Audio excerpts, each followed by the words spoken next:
Okay, so Katie, are we live? It looks like at the top of my screen. Almost. We are now live on YouTube.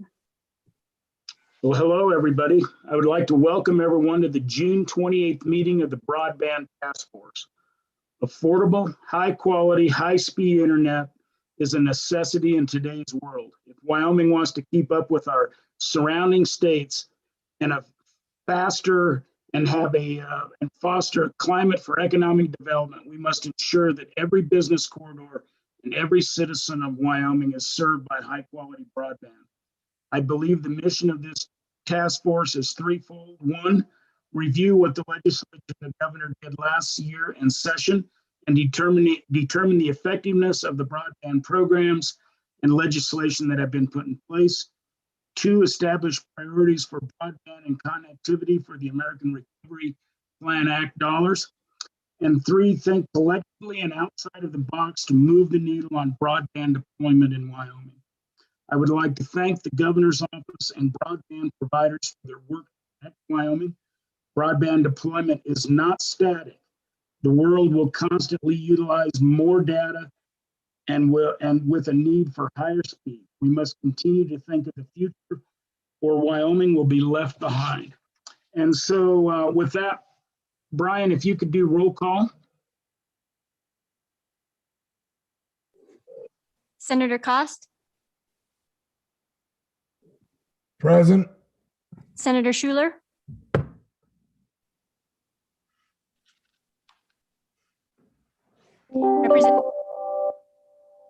Senator Schuler, Here. Representative Duncan, Here. Representative Yin, Here. Kenyon Hardesty, Here. Barbara Sessions, Here. Lauren Shanefield, Here. Senator Furphy, Here. and Representative Summers. Here. All present. Thanks, Katie. So now everybody, the legislators, I think other than me, were not on the broadband task force last year. So the governor's appointees are the same. So I just want to do a real quick round of introductions. So kind of everybody knows who everybody is. And so I'll just start and I'll name the person and then they can kind of tell who they are. And I'll just go and kind of how they are on my screen. So I'm Representative Albert Summers from Sublette County. I'm in the House of Representatives. Rep Yin, go ahead. I am Representative Mike Yin. I represent basically most of the borders of the town of Jackson in Teton County, and that's me. Senator Furphy. Thank you. Yes, Dan Furphy. I'm from Senate District 10, which is in Albany County, mostly centered in Laramie. So this is, as was indicated, my first time on the task force. So I'm looking forward to learning a lot. And I want to thank Representative Summers for all of the great work. I've read the minutes and I want to thank you for all your great work that you've done in the past. Thank you. Representative Duncan. Thank you, Majority Floor Leader. Shelley Duncan in Goshen County, House District 5. So it's pretty much the entire county. Realtor in Goshen County and heavily involved with technology in my own community and my line of work. So I'm excited. Good to have you. Canyon. Hello, I'm Kenyon Hardesty. I'm actually the Associate Director at the Wyoming Institute for Disabilities within the College of Health Sciences, and also the Director of our Wyoming Telehealth Network and our ECHO project, which is the extension for community healthcare outcomes, which both of them are highly reliant on high-speed internet and access for individuals living in rural communities, as well as our healthcare providers. as they seek ongoing professional development. And I think that's all about me. Thanks for having me. Thank you. Senator Cost. Thank you, Representative. RJ Cost, I represent District 19 as a senator. That's almost all of Bighorn County and part of Park County up in the northern part of the state. And although I wasn't on the broadband last year, I tried to voice my opinion quite a bit when I might have needed to be quiet once in a while. So thank you for everything you've done, Albert. You've been really on top of some stuff, and I appreciate it. Thank you, Senator. Senator Schuler. Thank you, Representative Summers. Wendy Schuler. I represent Senate District 15, which is pretty much all of Uena County.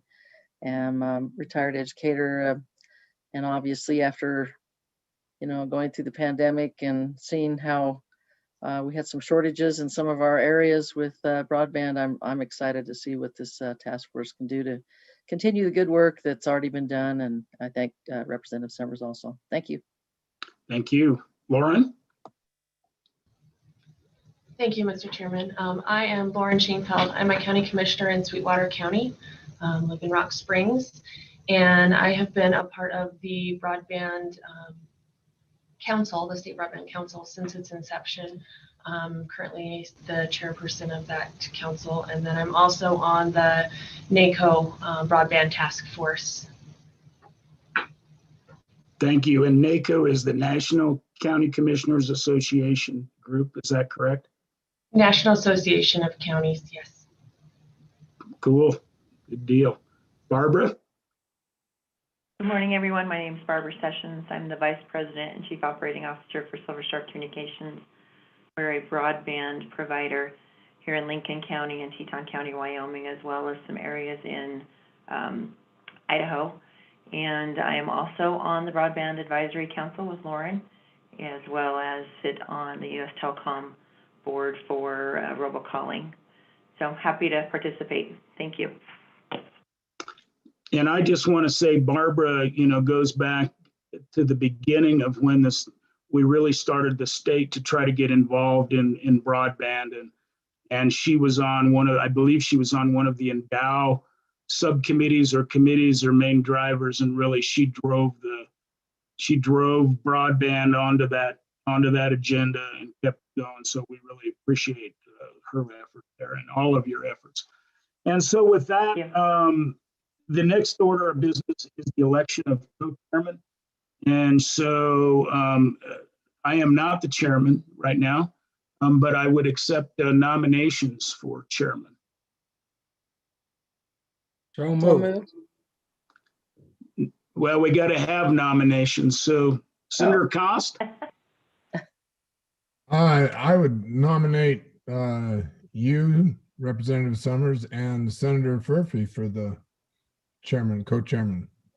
I'll second. It's been moved and seconded. Any discussion? All those in favor, raise your hand. Opposed? Motion carries. So I appreciate that. I appreciate your confidence. And Senator Furphy, since you're now co-chairman, and I've talked a lot already, I thought I would, if you have anything you would like to say about broadband or connectivity before we move into the rest of the agenda, I'd give you the opportunity to do that. Well, thank you. I don't have much to say. I will indicate I was approached by a small community just this past week about concerns how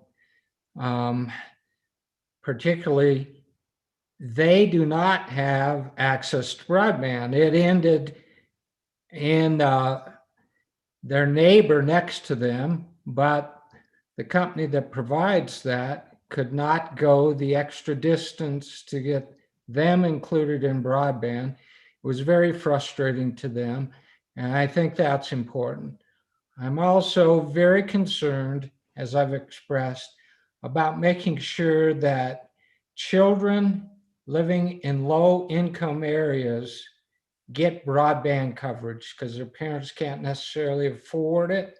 And so I am looking forward to the agenda items that we're covering that for issues for low-income children. So thank you very much, Mr. Chairman. Thank you. Representative Duncan. Thank you, Mr. Co-Chair. Real quick, just for some clarifications for me. When we're on a task force and we create bill drafts, they can't come directly from us, correct? They have to go through another committee, or they have to be personal drafts? Am I understanding that correctly? Representative Duncan, you are correct. And as a member of corporations, last year you heard 2 of the task force's bills, and another one came as a personal bill with myself and Dan Dockstetter. So it'll be similar. It is my hope that we have another task force meeting about September 3rd. And then any bills that we have drafted would then, I'm going to try to get them in front of appropriations. I don't know when I know corporations is going to have its hands full late. Minerals. Yeah, but I might try to get them in front of either corporations, but certainly try to get them in front of appropriations depending upon their time, because I'm assuming they'll cover most ARP money. If we have something that's not money related, probably try to get it corpse if possible. So that's kind of how that'll roll out. I guess, Brian, if we'll just go to agenda item number 2 and talk about overview of task force work and legislation. And so, Brian, if you want to kind of give that overview, that'd be great. Sure thing, Mr. Chairman. Brian Fuller, LSO, and this will just be kind of a quick overview of the work that the Broadband Task Force did in the 2020 interim and the bills that were either considered by the task force or enacted in the 2021 general session. So I'll start with 2021 House Bill 14. This will be covered as well in the next 2 agenda items. What this bill did was specify different procedures for seeking a right-of-way along public roads for constructing broadband facilities. So 126.813 is a statute that sets out how one can procure a right-of-way along public roads or streets. And what this bill did is add just some separate process for broadband facilities. So a person interested in providing or constructing broadband facilities must submit an application to the appropriate governing entity. And that could be YDOT, that could be a municipality or the county. Once that governing entity receives an application, it must either approve, deny, or otherwise respond, and must do so within 60 calendar days after receipt. And as part of that 60-day requirement is one that if it approves or denies, it must consider all necessary permits and authorizations that are associated with that request for the right-of-way. The parties can agree to a different time other than the 60 days. This bill draft also includes cable operators as defined by federal law under the definition of communications company for purposes of the right-of-way statute. And the bill also clarified that nothing in the right-of-way statute authorizes the installation of permanent towers along public roads and streets or communication poles in a state-managed right-of-way. It also clarifies that nothing can be construed to prohibit a city, town, or county from requiring a franchise before issuing any permits or licenses for a right-of-way. The bill also has some non-codified law as well that requires YDOT to petition the United States government for a blanket easement for the state for rights-of-ways for broadband facilities or for broadband providers to set their fixtures and facilities along public roads that are located on or through federal lands in Wyoming. YDOT must seek approval from the governor to proceed with the request by May 1st of this year. YDOT was required to submit a copy of the bill to the Wyoming congressional delegation and seek their support before filing the petition with the federal government. And then YDOT is required to convene an unpaid working group for feedback on that petition. And I believe that's part of today's agenda as well. Mr. Chairman, the next bill was 2021 House Bill 15, Department of Transportation Communication Facilities. This bill amended the process for leasing excess space or capacity on state-funded communication infrastructure that YDOT operates. Previously, under the previous iteration of the statute, the Public Service Commission had to promulgate rules for the leasing of that space and had to determine that the leasing was necessary to provide telecommunication service to underserved areas of the state. The Public Service Commission was also required to determine the lease rate that had to be reasonable and market-based, and the proceeds from those leases were deposited into the general fund.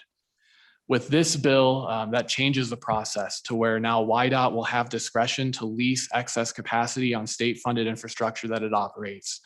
The proceeds from any of the leases, instead of going to the general fund, will go into YDOT's internal service fund and are separately accounted for.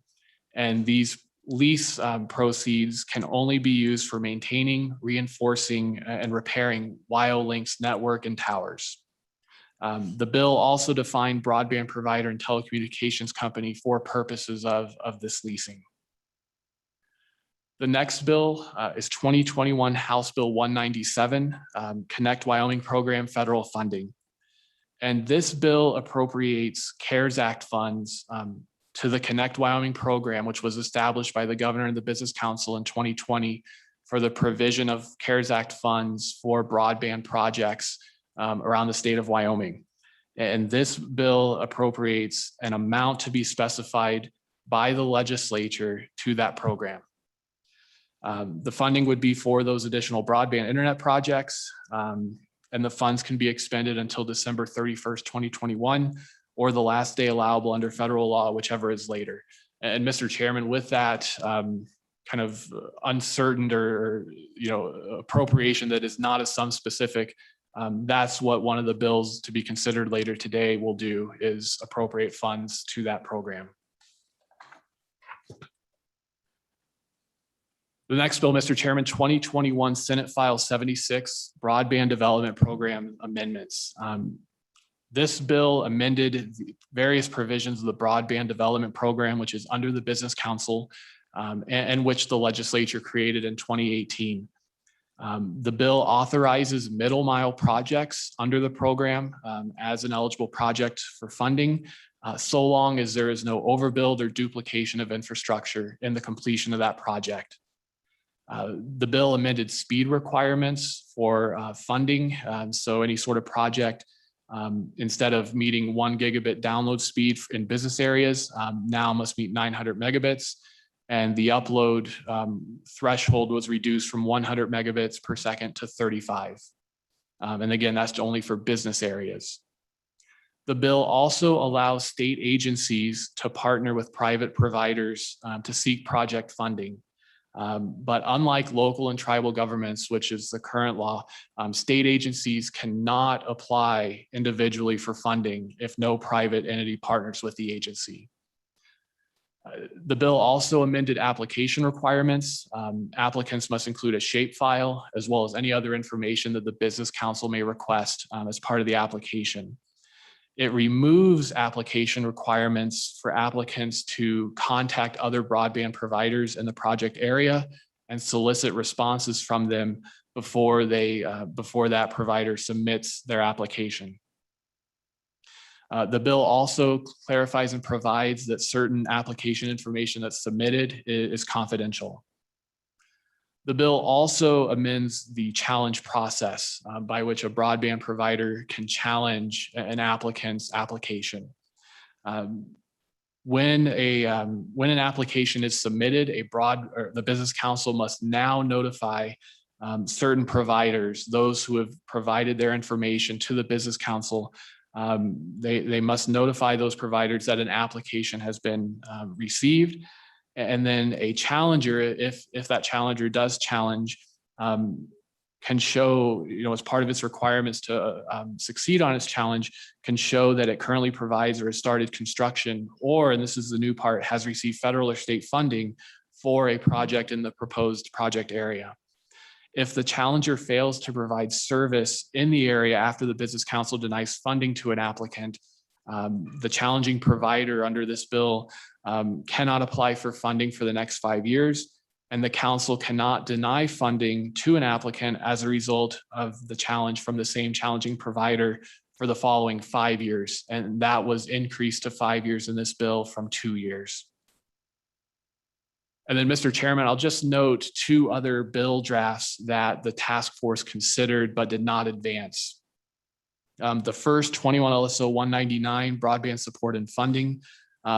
This was a bill from the 2020 interim, and notable from this bill, there were several provisions, but the bill appropriated $1.3 million in CARES Act funds for the establishment of outdoor wireless internet access points at school district facilities. So each building of a school district or each separate facility would receive an access point, and the Department of Enterprise Technology Services would have been responsible for establishing and maintaining those access points. And then the next bill I'll mention briefly, Mr. Chairman, 21 LSO 19, state broadband support.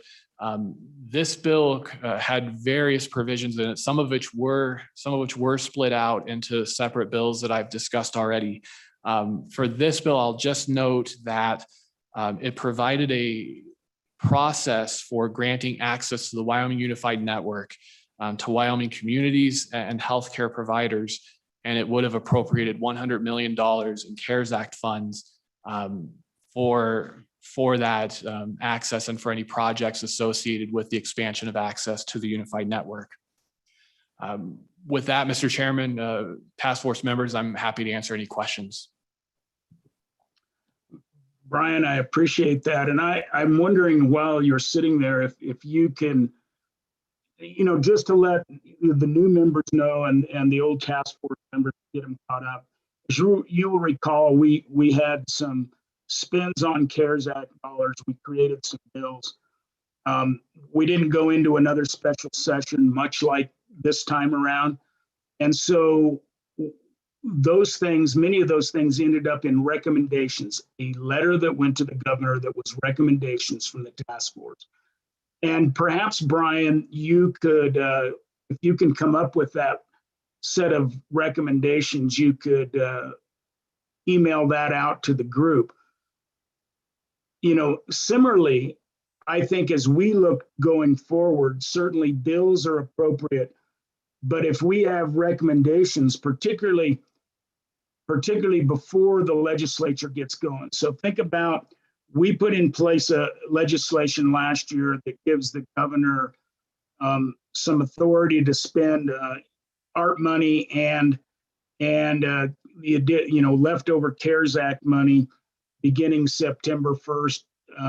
He can do that. And so that period of time, there's some time period in there, I guess. If we think there's some recommendations we need to bring forward, to the governor's office, I think we ought to think about that.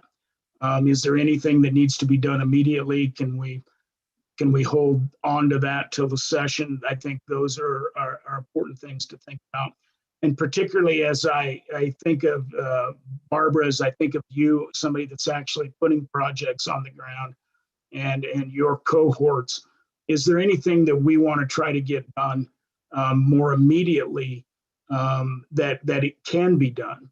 And so that's one thing. And so task force, do you have any questions of Brian or of me, or thoughts about where you want to see us go? We have about 7 minutes before YDOT comes on. Senator Cost, please. Thank you, Mr. Chairman. I know some of the projects that were up last year by December, they didn't get to finish them. Are we going to be able to, I guess, find a way to allow them to finish those projects that weren't finished, as well as moving on to the new projects? So Senator Cost, I think that's a great question. And when we get the governor's office in front of us on that agenda item, I think that's really important to ask that question. And I'm sure, I think that's our 1 p.m. and I'm sure Rob Krieger's he's probably listening in. And so that'll be a question we ask him is, Rob, how many projects were left over? Is there a way? I've been kind of pushing in the backside to say, hey, Governor, if we could create another, with some of that CARES Act money, if we could create another $4, $5, $10 million bucket that allows people to reapply, because there's some question, okay, we already kind of went through that process. Are we only going to open it up for those that weren't completed or hadn't got funded? Probably we would want to reopen it up and allow a new priority process to go forward. But I think that's certainly a good question. Any other questions of Brian? Senator Schuler. Thank you, Mr. Chairman. Yeah, I'm interested in, and I don't know if we can probably have any of this data for this meeting, but maybe for the next one, interested in kind of knowing where we are in terms of how much of some of our underserved or unserved areas were taken care of with the last batch of money. And I'd like to see maybe some mapping or to see kind of really where our areas are that we need to kind of focus on at this point. So I don't know how we can get that data, or if it can happen maybe at the next meeting or whatever, but I'd sure be interested in seeing what we've done so far and where we need to go. Senator Schuler, that's a great point. And as both Barbara and Lauren know, the broadband coordinator and the broadband council are working on that mapping. And I think one of the goals of the governor, and I don't want to speak for the governor, with probably some of this CARES Act money, is to actually, we've been relying on UW to kind of hold our water on this and kind of do the mapping. And I think we're going to kind of try to put some money. I think the governor's going to try to put some money towards that effort. I think probably still with UW, my guess is. I'm not sure on that. But Lauren or Barbara, one of you guys probably can answer this mapping question better for me. And then ultimately we'll get Mr. Kudrow on. But Lauren, do you got anything? Yes, thank you, Mr. Chairman. The goal is to have the mapping in partnership with the WIGIS folks at the University of Wyoming up and running by fall. So they are actively working on it. And I know that Brian is also working very closely with the governor's office to ensure funding around getting this project completed, so we have the answers around mapping. And on a side note, one of the people I've asked to speak, Joanne Hovis, I think will briefly talk on mapping and the importance of mapping the location of every citizen in Wyoming. In other words, put on a map where people live. You don't have to say who's living there, but where they live, so you can actually overlay where people live with where you have coverage, because that can sometimes be an issue as well. And finding those data sets. Representative Duncan, please. Thank you. One of the pieces in the materials that we got too, that I'm really interested in, besides the underserved as well in the broadband and the telehealth, our cell coverage. It's ridiculous that here we are in 2021 and we have fiber in some of our, coming into LaGrange, Wyoming. But yet I can't have a phone call from LaGrange, Wyoming to Cheyenne. Black holes throughout the state. There's no cell coverage from right outside of Lingle almost to right in front of Lusk, and then from Lusk to Newcastle, black holes. So it's interesting that cell towers were a part of some of that ARP funds as well. And so I was really pleased to see some of the conversation about the 911 and things like that. So I think it's imperative that we approach that too. So I'm excited about that piece too. That, in fact, my son was just kind of off the topic, but on the topic. My son was just traveling yesterday, taking a trailer with a truck and trying to haul something down to Denver. And I was like, don't go 85, because if you have a breakdown or something, there's no cell service. So it's really important that we really look at that piece too, because how many people we have ranches and some of those that they have to have boosters, they have to have all these extras because they don't have the communication piece.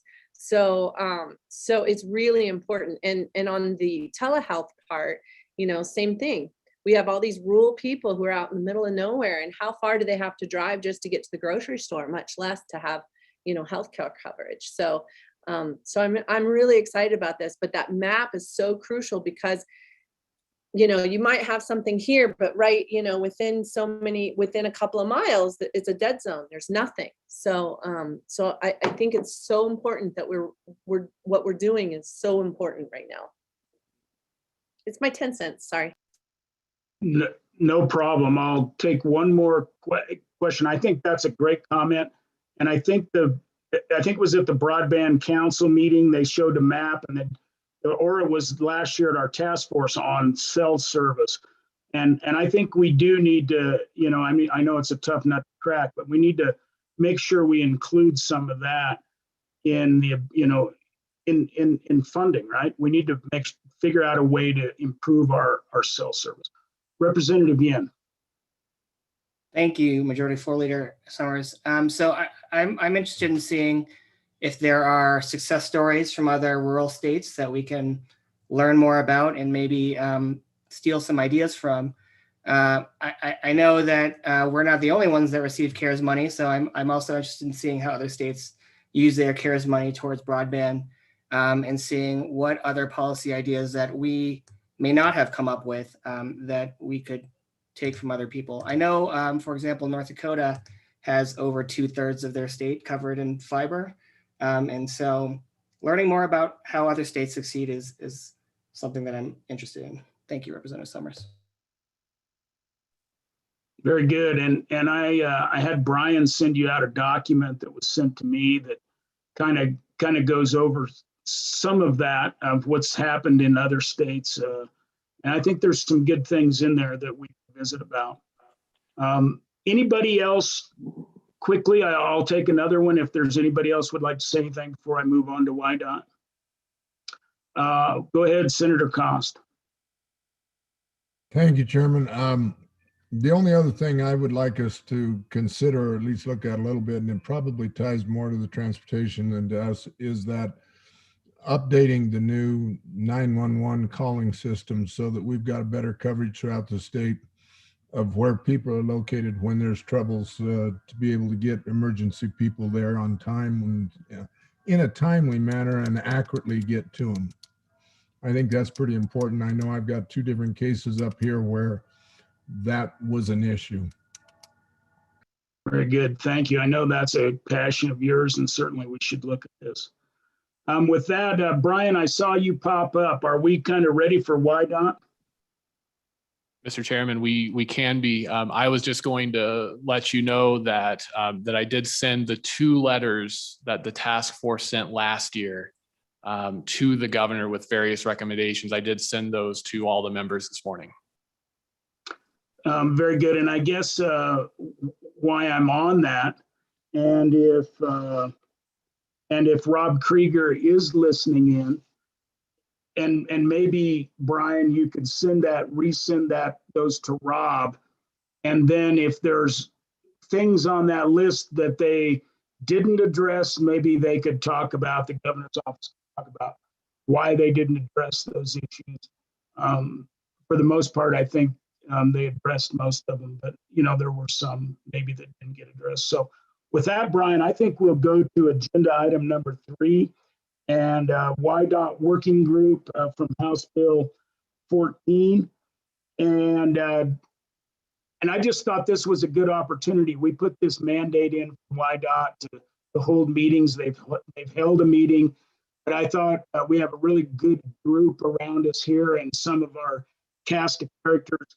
I was supposed to do public comment on the overview of the task force. So before I turn it over to Director Reiner, Brian, is there anybody out there that in Never Never Land that wants to provide public comment on agenda item number 2? Yeah, Mr. Chairman, we have Ms. Zerga here. I think she stood up. I think she intends to give public comment. Ms. Zerga, do you want it on number 2 or you want it on the next one? Oh, there you are. I see you at the table. Please proceed when you're ready.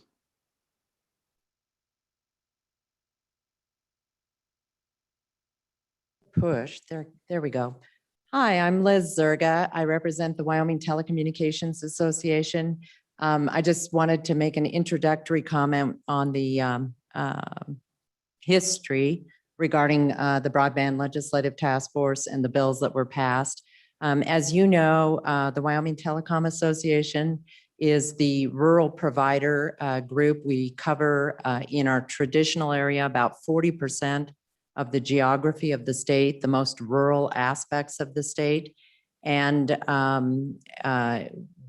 the rural telecom providers have since their old historic incumbent area. They have really become primarily broadband companies, primarily fiber companies. They've reached outside their traditional territory. They now extend into many of the areas served by CenturyLink with fiber optic. They were the first carriers to put fiber to the premise in entire communities and continue to do that as they expand. And we have worked with the Broadband Legislative Task Force, the Broadband Council, the legislature regarding all of these bills. We're very excited about what's in store coming up that you're going to deal with today, and look forward to the opportunities. And I would say I'm involved in many of the task force that you'll hear about today. And when it comes time to talk about these bills and what we hope to see with CARES Act, leftover CARES Act, and ARPA funding, have quite a few comments with respect to that. So hope to continue to be a resource and available here if you have any questions. And with that, I'll stop. But if you have any questions on preliminary comments, that's it. Thank you, Liz. Does anybody in the task force have any questions of Liz? If not, thanks again, Liz, and we'll visit with you later. Thanks. And yeah, so now I'm going to turn it over to Director Reiner. General Reiner, come aboard. All right. Hey, thank you, Mr. Chairman, members of the committee. A pleasure to be with you this Monday morning. And I think my task to you this morning is to really update you on where we're at on this, the requirements that were put forth in House Bill 14, which really is this requirement to request blanket access to the right-of-way. So just as a quick reminder, the requirements of House Bill 14 in section 2 and 3 are specifically what we'll be talking about today. The first requirement in section 3 was to seek approval from the governor to proceed under section 2. Section 2 was the requirement that said we would that the Department of Transportation shall petition for blanket easement to the right-of-way. So we did, as required, request approval from the governor before the 1st of May. The governor said, go forth, and do good things. And so the next requirement then was for us to form an unpaid working stakeholder group, which was actually accomplished last week as we worked through, summer schedules.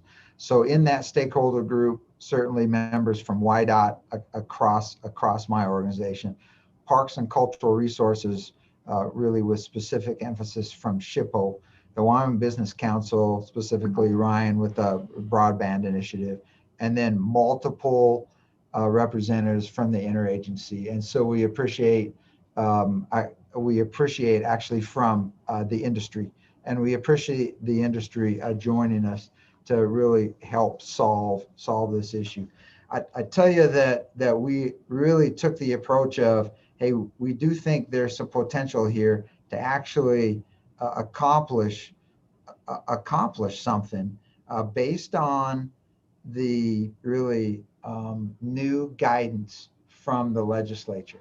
Now, I did ask, and it's hot off the press, and so I would ask what we did as an outcome from the stakeholder group is draft an outline of a letter. So it's not the letter, but it is an outline of the letter that would walk this organization sort of through the logic of what we'll ask for and why.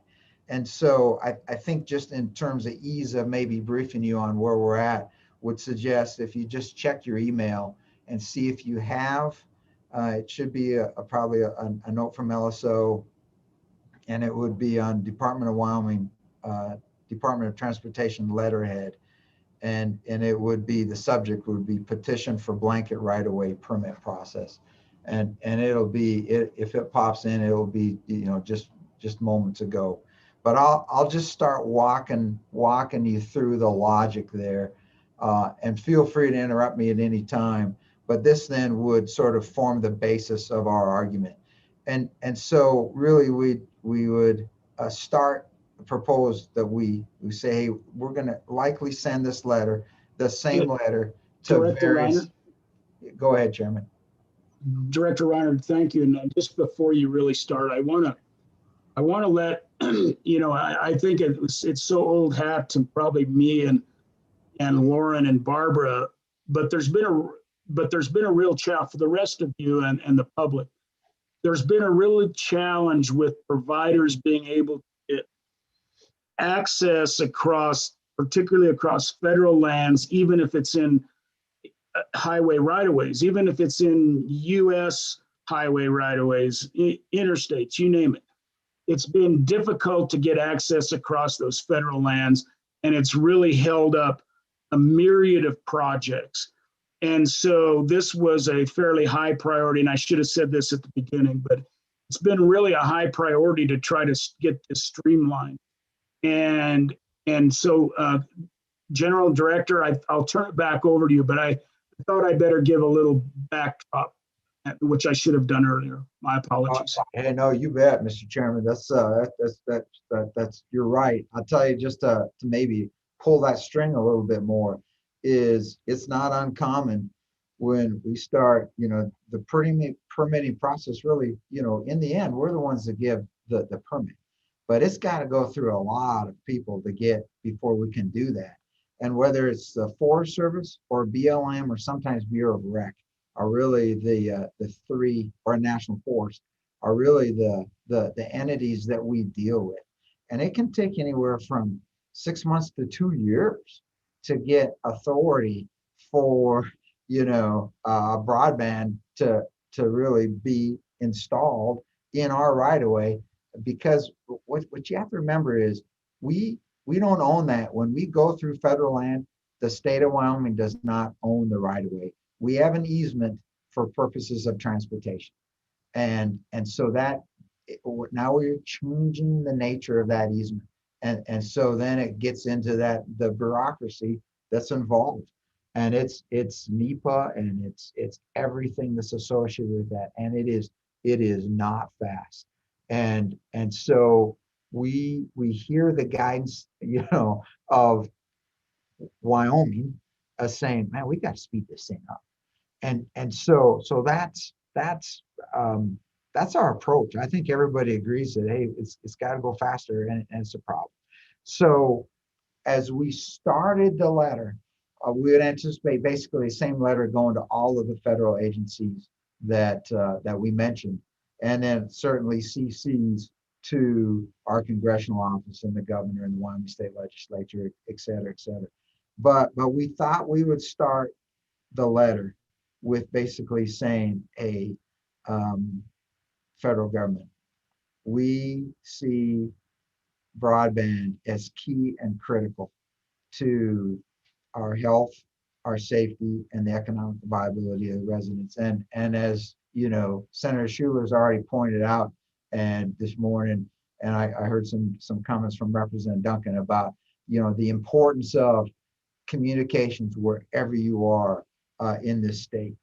And we'll further on going saying, hey, listen, it's pretty tough for us when it takes so long to get the approvals that we seek. And as a reminder, most of, or a large portion of the land in our right-of-ways has already been disturbed during the construction process. And so this concept that, you know, you're taking virgin federal land and, you know, doing something to it is really not true, because we've been in there already constructing a road.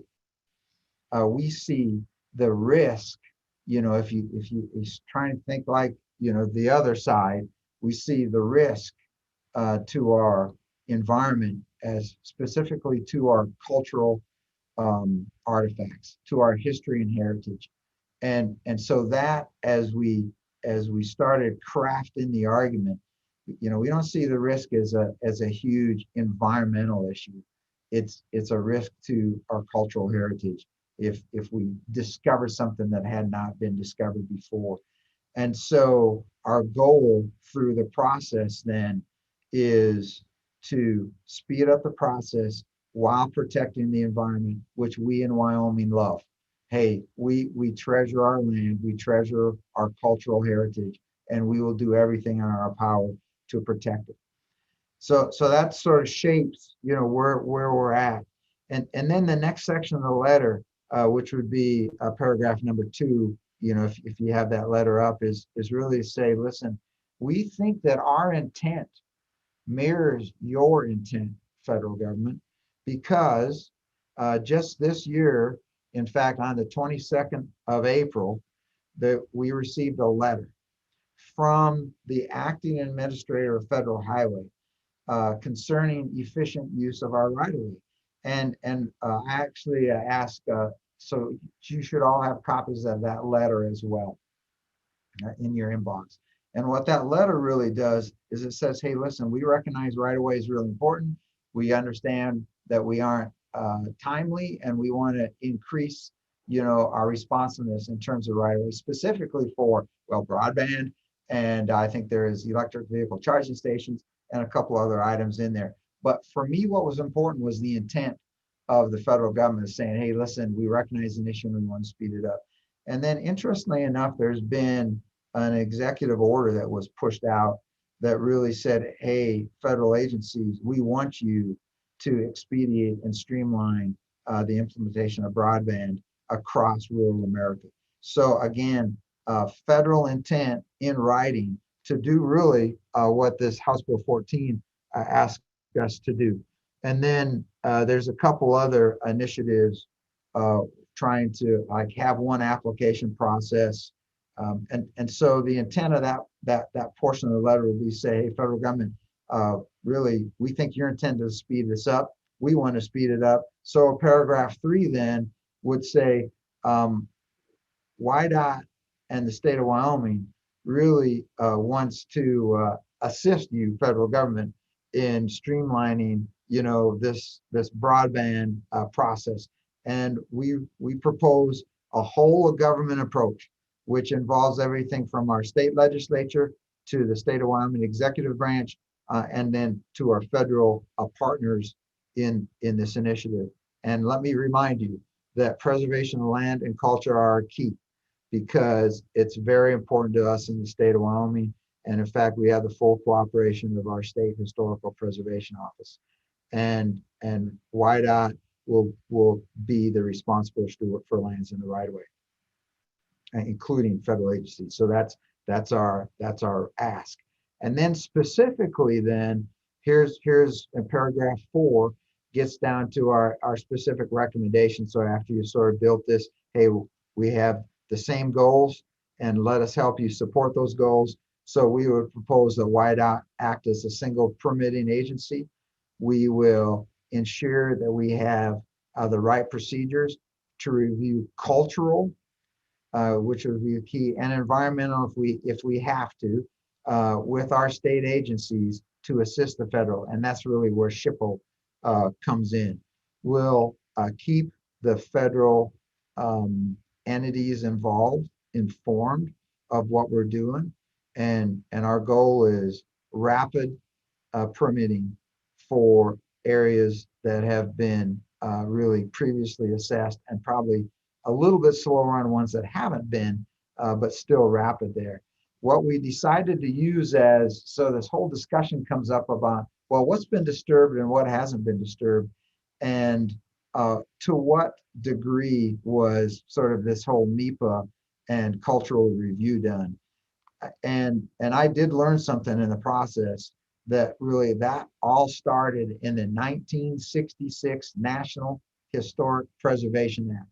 So our proposal to the federal government is, listen, if we have followed the federal guidance that was implemented by the 1966 National Historic Preservation Act in the construction of our roads, then we've already done due diligence to preserve our environment, and we'll use that in concert with a review with SHPO to speed up the process. If it was prior to 1966, then we think we better slow down because we probably lose that argument. WIDOT will always act in accordance with state statute, and it's mentioned in the letter. It's 1-26-813, but that's the statute that really makes us responsible for right of way, and makes us, and really sets the guidance for how we do that. And then we'll work on an MOU with SHPO to make sure that we understand how we're going to review cultural impacts, and we'll always, adhere to NEPA.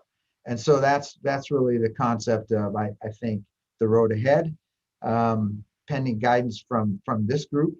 But really, what we're saying we're going to do is we'll solicit input from you today, and then we'll draft the letter based on this outline. We'll put it out for review, and I'd hope to send this letter off, probably around the end of July.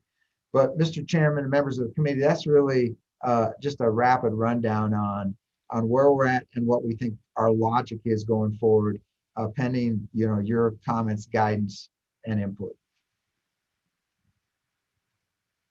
Representative Duncan. Thank you, Mr. Chairman.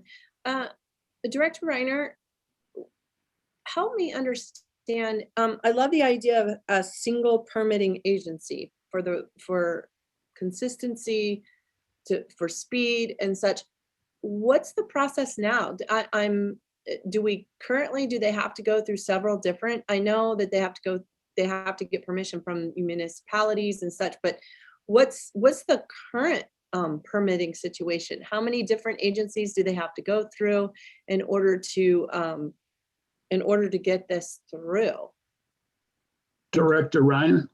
Yeah, thank you, Mr. Chairman, Representative Duncan. So good question. Probably I should have said continue to act as a single permitting agency for our right-of-ways relative to state highways. Cities certainly control what goes on within their municipalities. If it's a county road, county has responsibilities for their county roads. We currently do act as a single permitting agency for state highways. So it's a continue to, and then, in the end, the permit comes from us. Thank you, Director Reiner. So on my agenda, I do have more of your crew.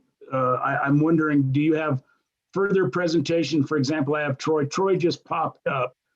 So on the screen, do you guys have further presentation or just questions on this or other things? Mr. Chairman, I think on this topic, I don't think we have any further presentations. So Troy Babbitt's on. He can certainly talk some of the technical side of this house if we want to go there. I actually had to reassign Mr. Kirkmeyer to another little task force that's meeting today on the Senate side. And so right today it'll be Troy and Mr. Babbitt and myself And I think we can just take questions here. Now, I'll tell you, Mr. Chairman, we did receive sort of some comments about, we'd like to talk about 911.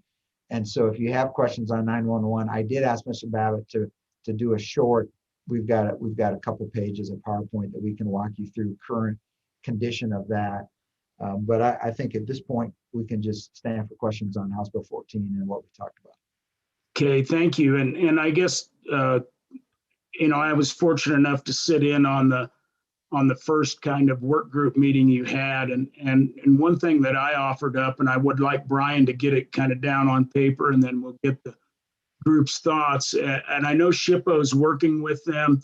SHPO has contract archaeologists, and then they can bring them on. It was really designed for if we had a oil and gas project underway and we needed to get more cultural done quicker, then the state could step in and we had a way to pay for that, but the state had an archae. And so my thought was, in this situation is perhaps ARPA dollars could be budgeted to help provide SHPO some money to do this work if it's necessary. So, I guess committee, think about that as we go forward. Brian, put that down on the list towards the end. I don't think it would be a bill. I think it would be maybe if we thought it was a good idea, it would be a recommendation. I've talked to Sarah Needles a little bit. I asked her to get back to me. I haven't really heard back prior to this meeting. But I guess my question to you, Director Reiner, do you think that would be some help if we gave a little push, to approach to consider how that's funded? And really it may be more than just SHPO, because it could be an environmental review of some other type. It could be a plant, it could be a wetland that may need some over. Have you thought further about any of that? Mr. Chairman, actually, we have thought a little bit about that, and I continue to think it's an excellent idea. For me, I think it's part of us proving up to do, hey, we will do due diligence, because I think if the federal government senses we won't, then the answer is an easy NO. And so in my mind, it is, hey, here's how we're going to ensure due diligence. We're going to put SHPO or a SHPO's contracted representative in front of every, installation of broadband. And they're going to stay the 2 to 3 days ahead. If they find something that's goofy, we're going to stop and we're going to mitigate that issue. And that's all in that MOA that we talked about on SHPO. There was some discussion during the work group, really on the environmental side. It was really more on the botanical side than sort of animal life, because we thought even sage grouse would be easy to mitigate here. But it was almost a search for invasive species, and just to make sure that there's nothing that was weird there. So I think, to your point, Mr. Chairman, the fact that we will as a state consider setting aside ARPA dollars to enhance this initiative would be key. Senator Furphy. Thank you, Mr. Co-Chairman. Director Reiner, let me ask a couple of questions. Have you received any applications? And let me ask about the 60-day time frame. That seems pretty tight, but like your input on that. Thank you. Director Reiner, go ahead. Thank you, Mr. Chairman and Mr. Co-Chairman. I'll let Mr. Babbitt talk specifically about if we've received any applications. A while ago we had not, but let me see where we're currently sitting. And he can talk the 60-day. As we went through the bill, the 60-day was not a concern for us.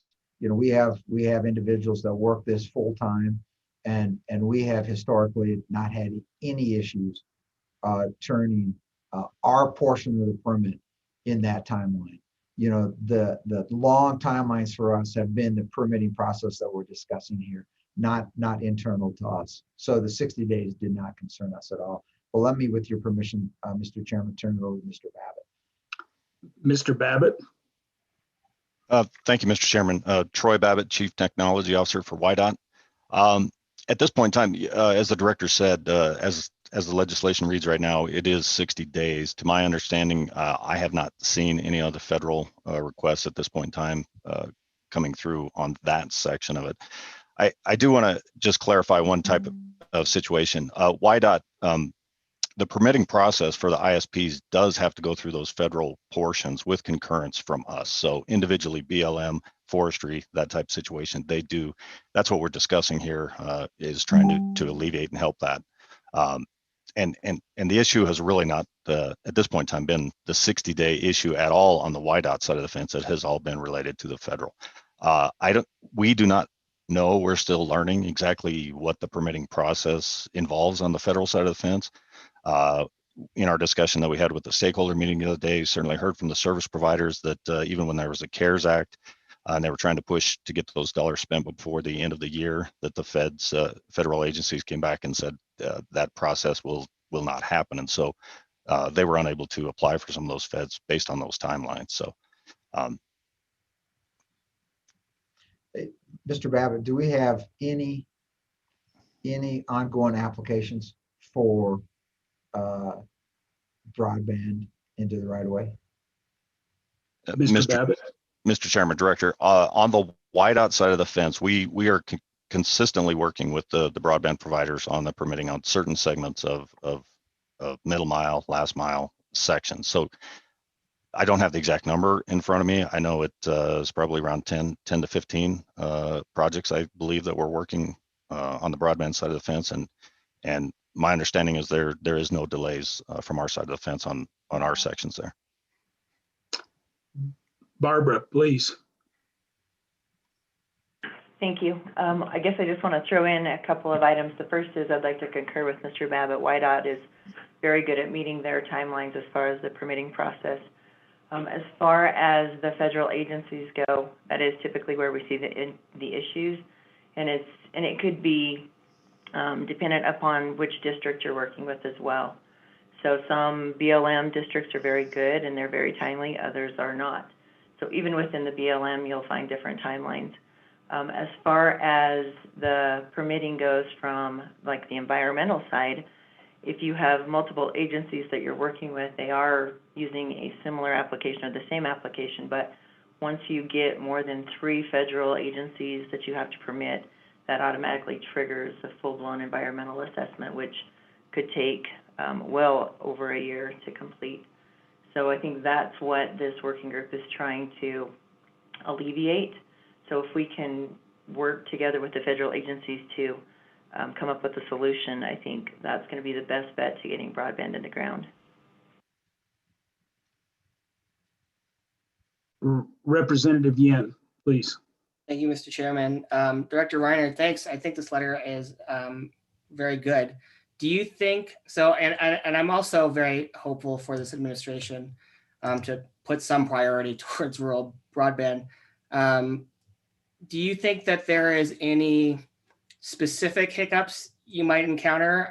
And what do you think the process would be going forward after we get a response from the federal government, if we do, from any of the agencies that this letter will be going to?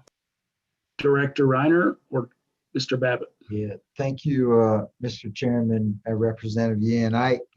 In terms of, specific pushback, I really would anticipate, I just fear the automatic, we've never done it this way. And, so we aren't going to do it now. And so I think that's part of the reason that this gets CC'd, and we work closely with our congressional delegation to help move this along. I'm not sure that a letter from, the director of the Wyoming Department of Transportation would sway some of these, but some pressure from other appropriate places, I think would. And so I think this is probably my recommendation to us, to you, is it's the opening shot of a campaign. Director Reiner, thank you. And Director Reiner, as you send this letter out, I would like to ask you to do one other thing. After you send it out, and maybe Rob Krieger can be involved in this as well, obviously. And I mean, I'm just requesting, so it's going to be you and Governor decide. But the fact that we have, I think, as Barbara said, inconsistencies within Wyoming, within field offices, there's no reason that can't be streamlined. You can't maybe overcome some NEPA stuff without a Washington decree, but let's set that aside. And so my request to you is that, you and the governor's office, after the letter goes out, and the letter should go to the the BLM state director, and then that you guys actually sit down with the state director of the BLM in Wyoming, and that you go over this and you say, this is a priority, and what can we do? What can you do to ensure that, every office is working to get this done? I don't think you're going to find an argument there, but the fact that we know there's some inconsistencies, and perhaps if we need to document that, that's fine. But I think even just telling him that and sitting down with him and trying to work through that would help. And then he could put in place some policies at the state level to the field offices and say, this is how we're going to do this to streamline it. So I think that would, I guess I'll ask Barbara. Barbara, do you think that would help? Mr. Chairman, yes, I do think that would help. Maybe one additional question for Director Reiner. Because we are using the federal highway letter as leverage, is there an opportunity to go back through the federal highway and ask them at a federal level to help facilitate some of this as well? Director Reiner. Yeah, Mr. Chairman, Ms. Sessions, I think what we're talking about here is approach and sort of a grassroots with support versus an immediate, launch to the top. My preference is always to try and work at local level with consensus. And it's a little bit different approach than I think I read into the legislation. But I'm with your guidance there, Mr. Chairman, I'm certainly, if the state director of BLM said, man, Reiner, this is a great idea. Let's work this together, because it saved me some time too, because I'm short-staffed, whatever reasons they may have a way to tweak it a little bit to help streamline it through the process. And so we can easily take that approach, which then Ms. Sessions, I think, goes back to your concept about FHWA. The acting director right now is actually the director, they call it secretary in Massachusetts or Pennsylvania. So it's a simple call from me to her and say, hey, here's what we're trying to do. Does this make any sense to you? And if we can grassroots it, I think it's always a better solution than trying to force it from the top. So, Mr. Chairman, I think we can easily take that approach. I think it will extend the timeline, which I think my sense is, if we think we get a better outcome, then it's probably time well spent. But would leave that for some guidance from you, Mr. Chairman. Representative Duncan, please.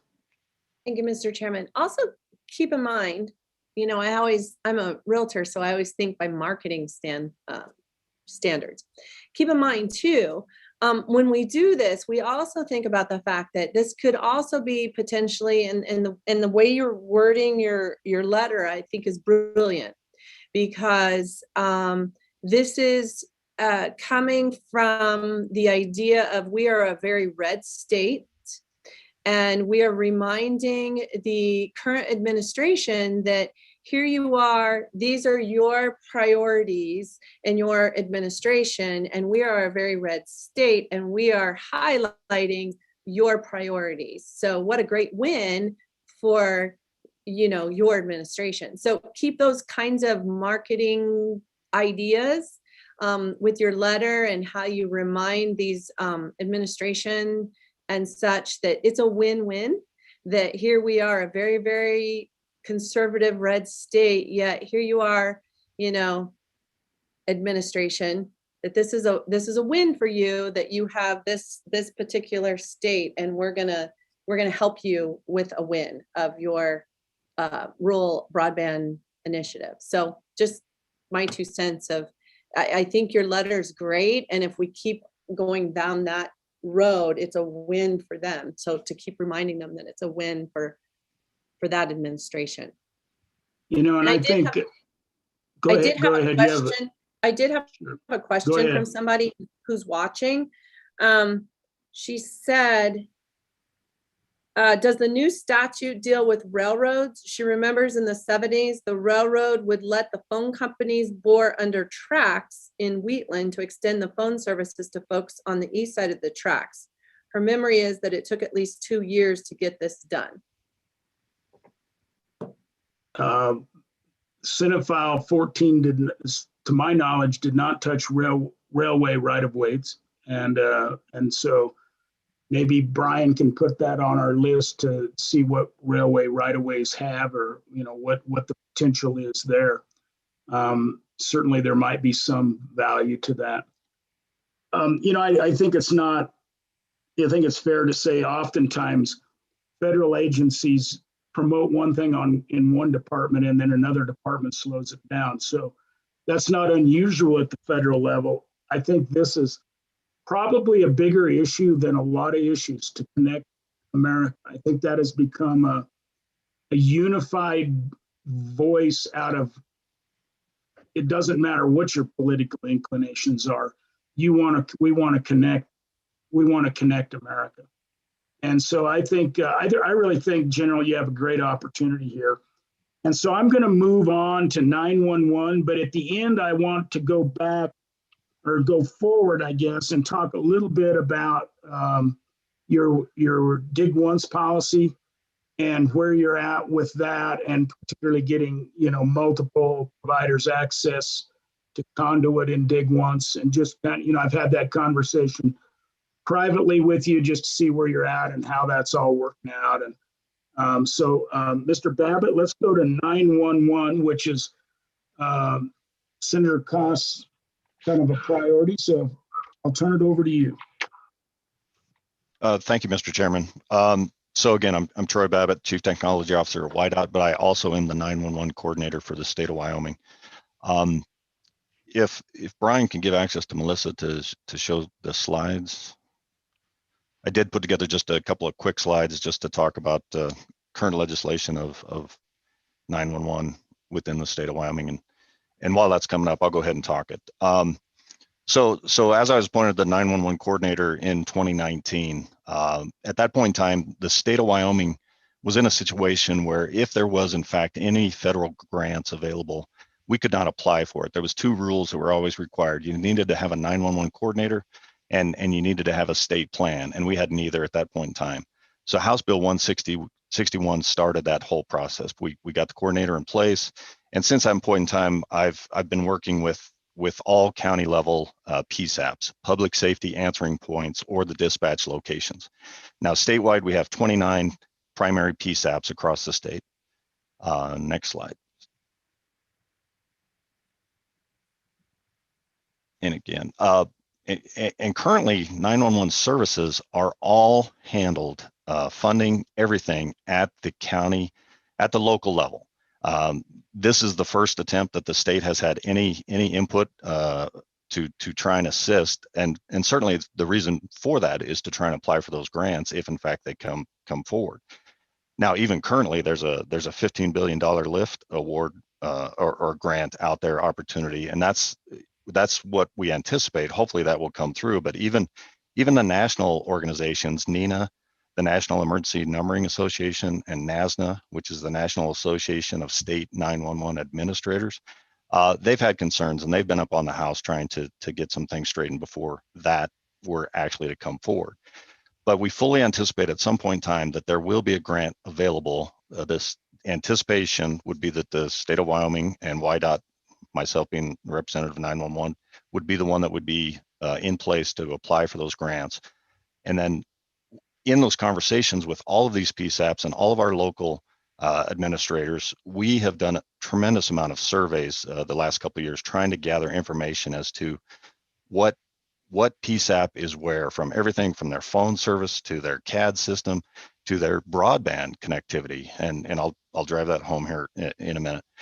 In all those conversations, when you're talking NG 911, next generation, it becomes a whole new animal. High capacity broadband, images, texting, video, all of those type of data elements coming into a dispatch or a PSAP, the public safety answering point, versus what used to only be the phone call. So, 911 started with basic, then in the early 2000s, it became enhanced once cell phones started to become available. And now we're to the next generation 911. And all states are at different levels. Wyoming, we're at our infancy right now. We have created 5 work groups that we have heavy participation in from our key stakeholders out there. And as you can see, the 5 work groups are governance, strategic planning, outreach and education, technology, and GIS. So with each one of these is led by one of our administrators in the PSAPs, and we have at least monthly conversations going forward. And we do have the state, at least the draft outline as to what we think the state of Wyoming plan would look like, and we're continuing to modify. Goal is to hopefully have that done by the end of this year. And if in fact there was a grant opportunity, we would accelerate that and make sure that we put the pedal to the metal and got our state plan ready to go to apply for those grants. So a little bit of delays with the pandemic. We were planning on having some in-person meetings and that type of thing. But there again, the statewide plan with Zoom meetings and Google meetings, we've been carrying forward all those conversations and really trying to get all of the PSAPs involved across the state. Now, when it comes to broadband, going to those PSAPs, that becomes another element in itself. On the surveys we've done, there are a handful that they don't know if they have fiber optic to their location or they don't. I fully believe that there probably is fiber optic to the majority of those, and probably we're talking some of the more rural counties that may not know if they do have fiber optic, and that's part of our survey that we'll continue to move forward to make sure that they do. But as you can imagine, with 911 calls, as we move to internet type service, service has got to be there for 911. You can't. I think we've all become accustomed to a couple of delays or a bump here or there. When we're talking 911, that we can't have that. We're trying to have the old dedicated 5 quality 9s to make sure that a call goes through when somebody's out there in trouble. And to Representative Duncan's comment, when you're out there, cell phone coverage is not statewide. That highlights the immediate need for our importance of the WireLink radio system for our emergency responders, so that they do have connectivity all across the state. So certainly evolving. With WireLink, we're making sure that the next technologies are interoperable with our system moving forward on that scenario. And again, everything, all those conversations at the local level right now, but governance is probably one of those that it certainly is highlighted right now as to 911. There needs to be a governance structure right now, and where would be the most logical place for that to land is the conversations we're having. Other states are in the middle of moving towards what becomes the next network. And I'll try and keep this simple, but you may hear the term EZNet thrown around. So it's an emergency services IP network. And it's a specific network dedicated for the next generation of 911. It basically takes connectivity, high capacity connectivity for all these PSAPs into the cloud type service to be able to dispatch and not only their own individual region, but if the GIS information is good, being able to back up others, it just becomes the whole environmental product of the next generation of 911. Now, to get that stood up, that takes a tremendous amount of money. Nebraska just took a look at turning up their EZNet network, and I believe the RFP was out there for about approximately $11 million just to get it stood up. So that would be the next logical step to get get into the 911 realm is to start to work on an EZNet, as well as all the advancements on GIS and all the information that has to come forward. So with that, I try to keep a very high level. I can certainly take any questions. Mr. Babbitt, if you're done with are you done with your, it looks like your slides. So if we could go back to a full screen.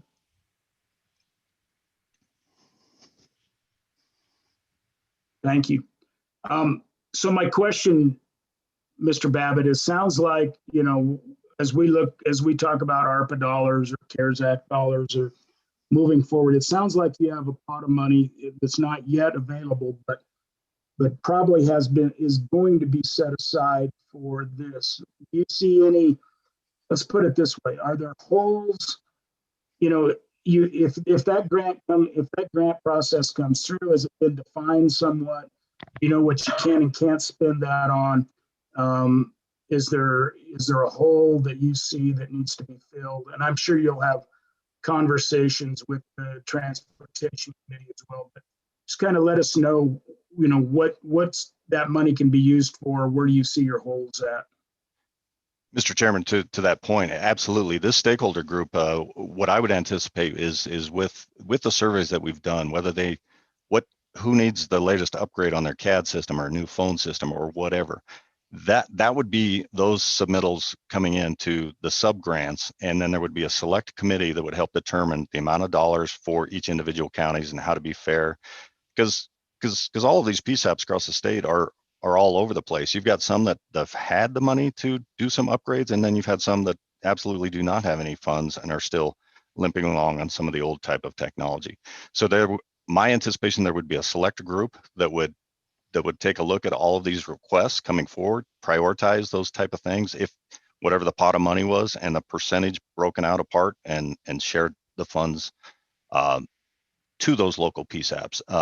In the meantime, also to your point, taking a look at, okay, what could the state do if we do have all these some additional funds coming in, and we do want to talk about getting to an EZNet, the next generation network? What would that cost? And a lot of work has got to be done to try and determine the cost of what that would be, but certainly try and take care of all the local folks and get them upgraded to the equipment that could handle the next generation 911 type connectivity.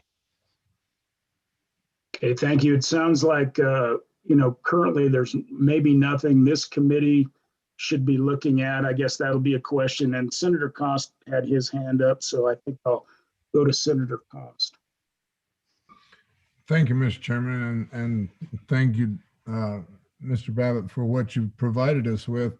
There's a couple things that I was kind of looking at. I realize that there's maybe going to be some grants and all. With this money being available through 26 approximately, I'm thinking that if there's things that we can do kind of prescriptive ahead of the game, so that when you do get to that situation where you can bring that in, a lot of what was needed in the infrastructure and whatever else prior to that would be ready to go, so that you're not having to, I guess, apply for more grants that aren't available or are available and more difficult to get.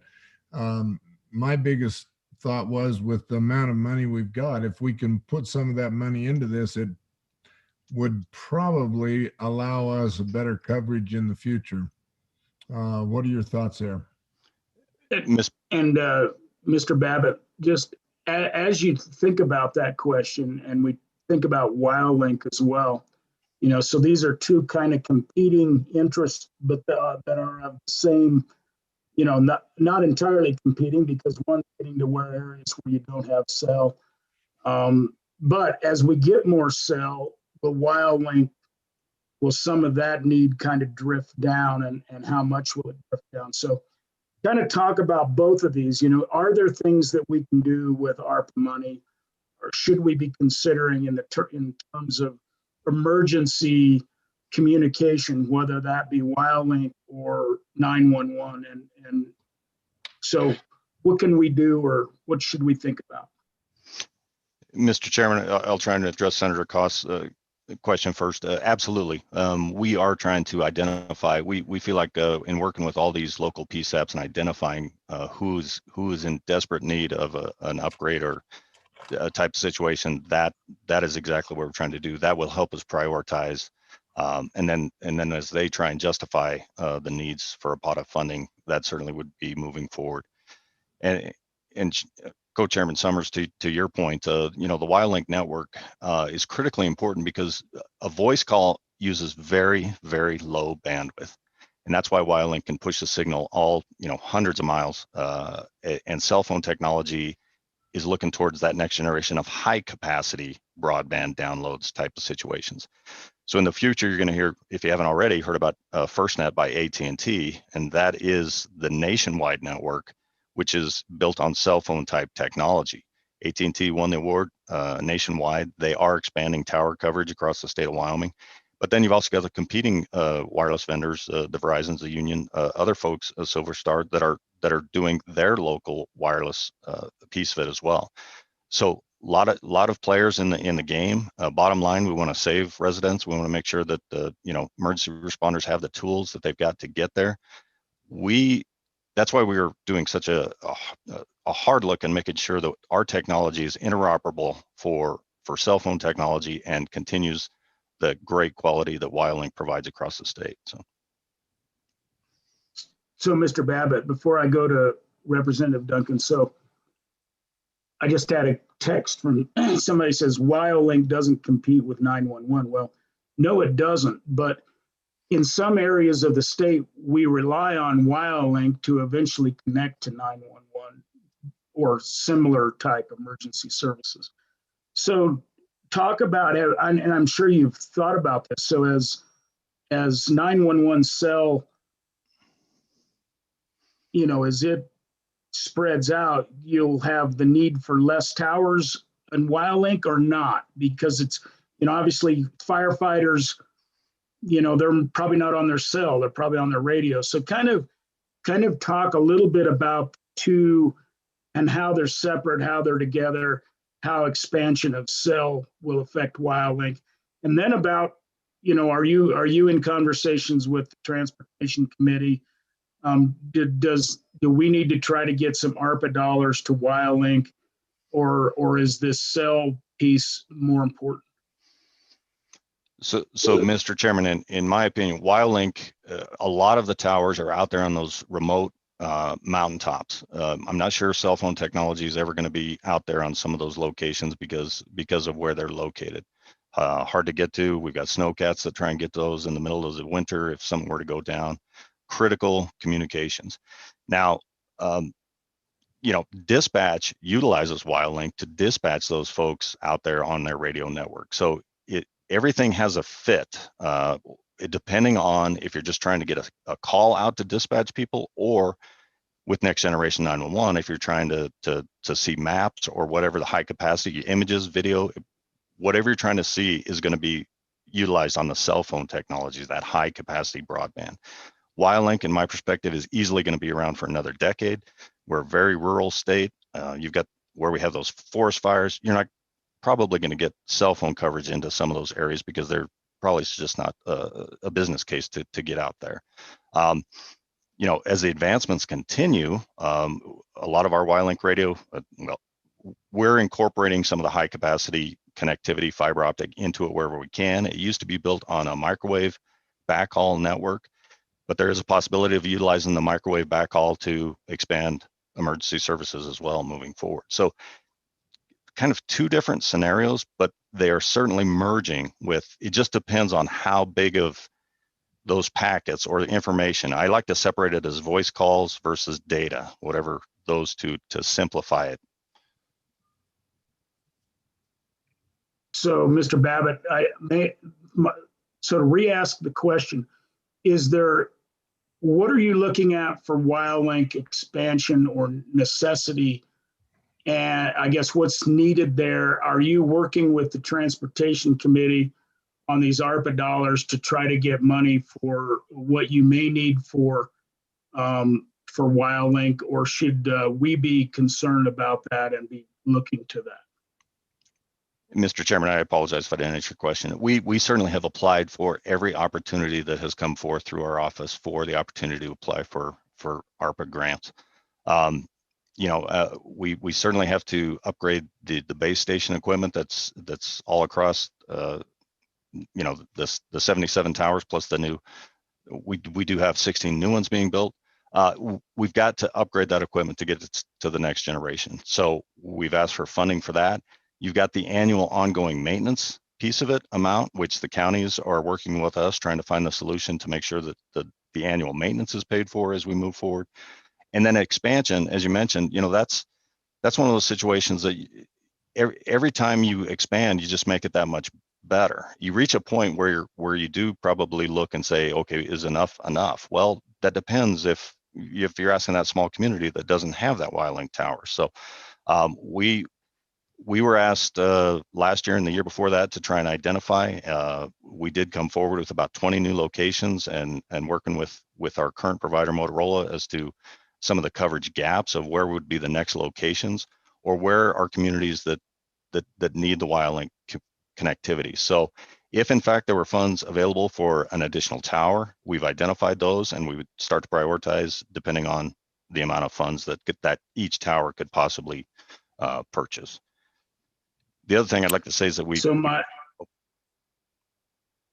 I'll just provide us that information, provide Brian some of that information, and then we can decide whether we want to craft a bill to help support any WiLink stuff or not.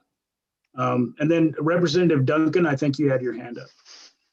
Thank you, Mr. Chairman. So you may have touched on this, I'm not sure. My concern is I've already been hearing Representative Yin was talking about before we all went live and everything, he was talking about how much and how crowded the traffic is already. I've already been hearing about how search and rescue, and maybe Representative Yin can elaborate more on this, how search and rescue is already having trouble and can't help because the amount of overload, the cell phone overload in his area is, and search and rescue is at a standstill in some places in his area because they can't because the amount of overload on cell phone in his area. And so it's really bad in some of our areas. Some, like I was saying, my area, there are holes where there is no cell phone service. And then there's areas in his area where it's an overload where search and rescue can't even get access and have help. So I don't know if Representative Yin wants to elaborate on that at all. Mr. Babbitt, please. Mr. Chairman, Representative Duncan, so that is in fact the whole concept of FirstNet. If it's cell phone technology, but if the emergency responders have that subscription, they should get priority on that cell phone. It will knock people off to give them priority onto a 911 type service. Excellent, thank you. Senator Cost. Thank you, Mr. Chairman. And Mr. Babbitt, WiLink, I've heard good and I've heard bad, and I've heard quite a bit bad. I know up in the Bighorn Mountain area, we've got some areas where WiLink is not effective at all. And they're really struggling to be able to, with the sheriff and their rescues and all, be able to communicate. And I've heard there's other areas. Is that getting better? I heard more bad than good, I guess, and I'd like to hear what you can help me out to better understand there. Mr. Babbitt. Mr. Chairman, Senator Goss, absolutely. Bighorn County was one of those locations that was listed in the 16 tower builds. You do have a tower that is being built in your location out there right now. Matter of fact, I believe there's 2, if not 3 in your county. I would have to revisit that, but absolutely. Connectivity from my standpoint has gotten tremendously better. We've worked very hard with all the locals. I know there was a time frame there where maybe it might have gotten a black eye. We've worked incredibly hard with locals trying to overcome some of those, being out there talking to the folks, and the 16 tower build out is filling a lot of those gaps. So you are correct. Your county did have a lack of coverage on WiLink, but that is coming shortly with these new tower builds. Director Reiner, please. Yeah, thank you, Mr. Chairman. If I could just maybe pull the string on that just a little bit more, because it's an important discussion, because we all have a history of WyoLink and from whence we've come. But as I've watched it from the director level, I've just been very happy with Mr. Babbitt and his crew in terms of bringing this online. And to your point, Senator Cost, the coverage is phenomenally better in those areas where I identified shortfalls, and those 16 towers were really critical. The other areas that really we enhanced, there's a new tower up on Teton Pass. And so for Teton County, the coverage now is just incredibly much better. Sweetwater County, we brought a bunch more towers on as well. The two areas that if you had to say, hey, what two areas that we sort of prioritized as, hey, we think we probably have a funding gap. And Chairman, this sort of goes to your question of where specifically do we need to expand. One is in northern Sheridan area.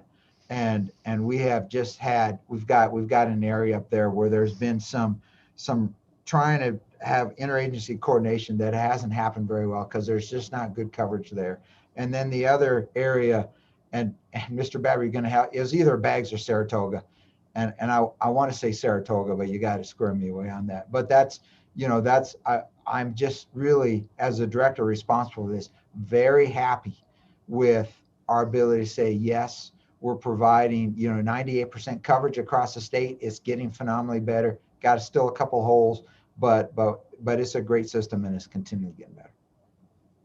Thank you, Director. Mr. Babbitt. Mr. Chairman, if I can, you are correct, Director Reiner. It is Saratoga. That was the other one that was on the list.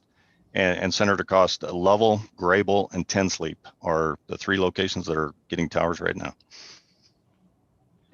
All right, thank you. Barbara, go ahead. All right, I think there are several different topics that we're all kind of talking about. I think the first one is WyoLink and the WyoLink coverage. And then I think I heard some conversation around FirstNet, which is for your cellular piece for your first responders. But maybe a question for Mr. Babbitt. FirstNet will not cover the entire state. Is that correct? Mr. Chairman, Ms. Sessions, that is correct.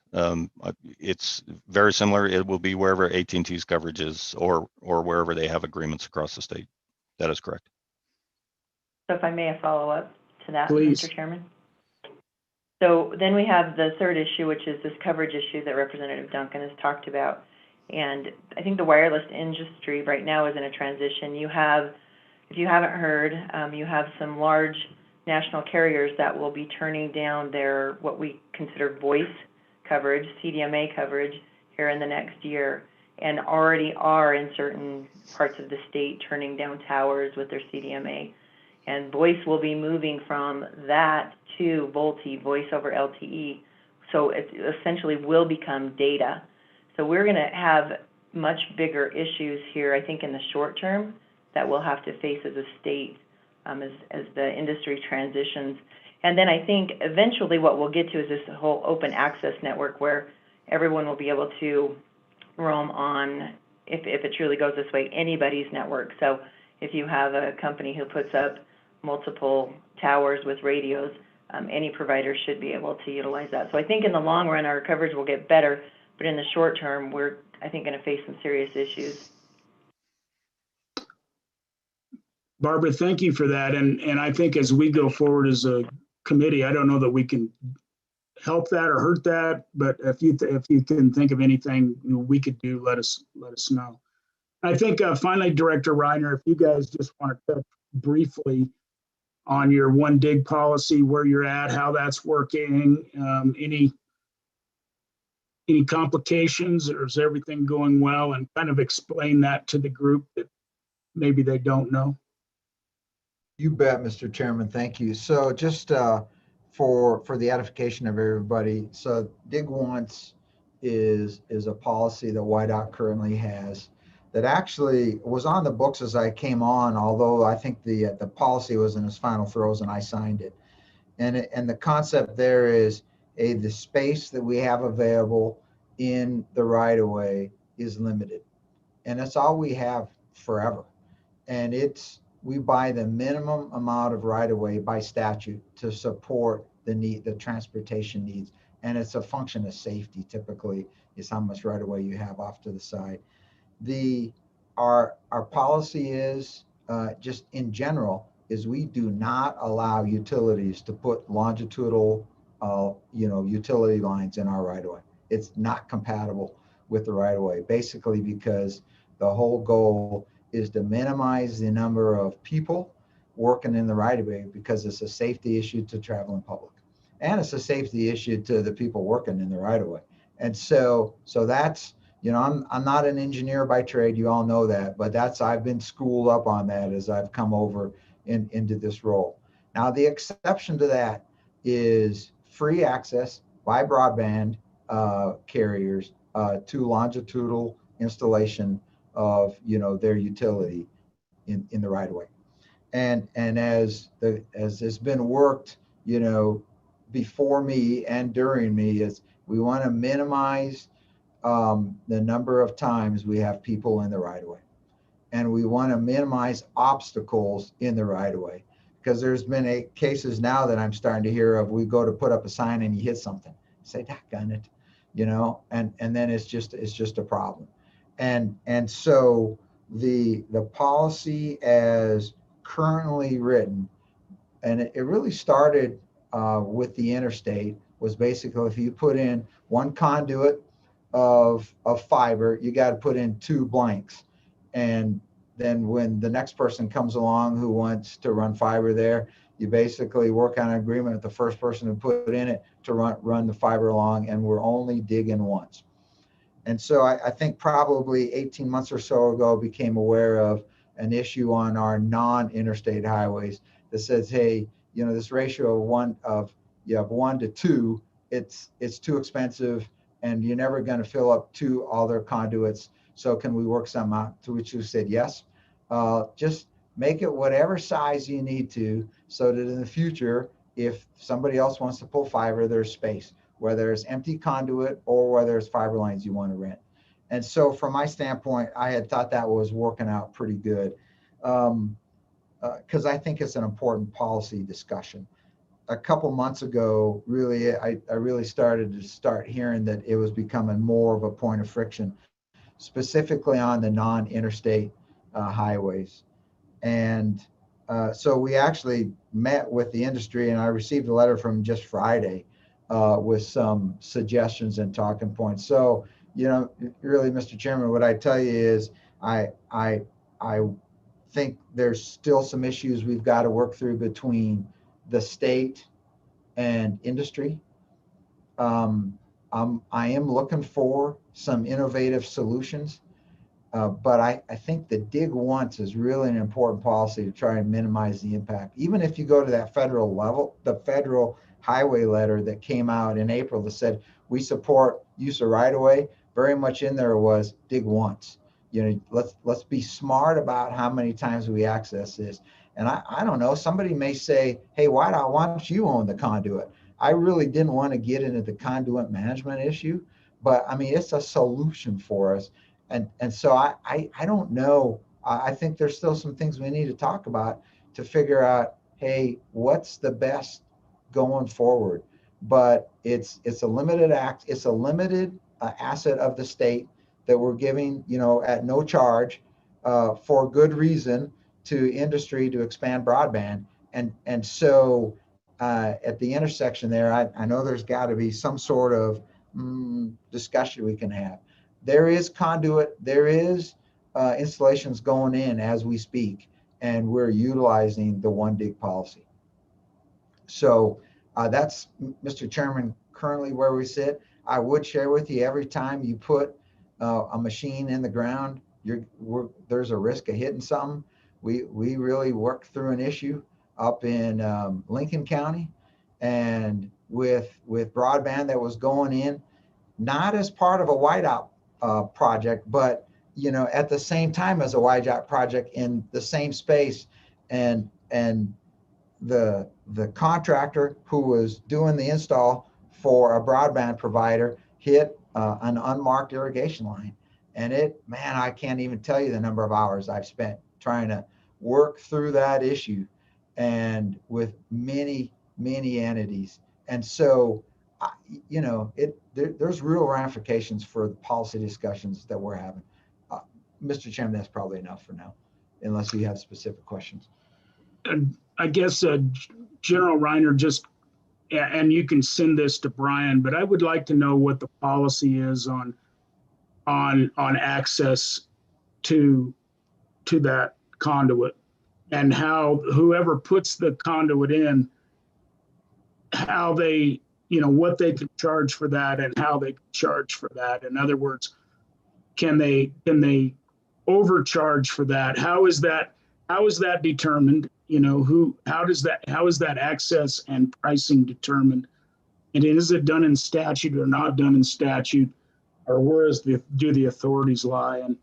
And I know, you know, I'm probably worrying some providers right now, but frankly, it bugs me if we're going to provide access down our right of ways that we're not providing some kind of fairly open access to that conduit within the reason of what it costs to put the conduit in.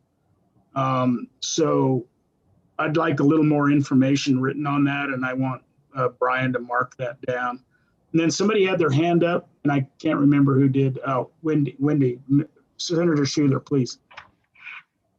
Thank you, Mr. Co-Chairman. Yeah, actually, you actually asked part of the question that I was going to ask about the dig once, just a little clarification on that, because I have some questions on the issues with the conduit also. And the only thing I guess I can add to what Chairman Summers mentioned was, in my question was, then with the dig once, how does that affect cities?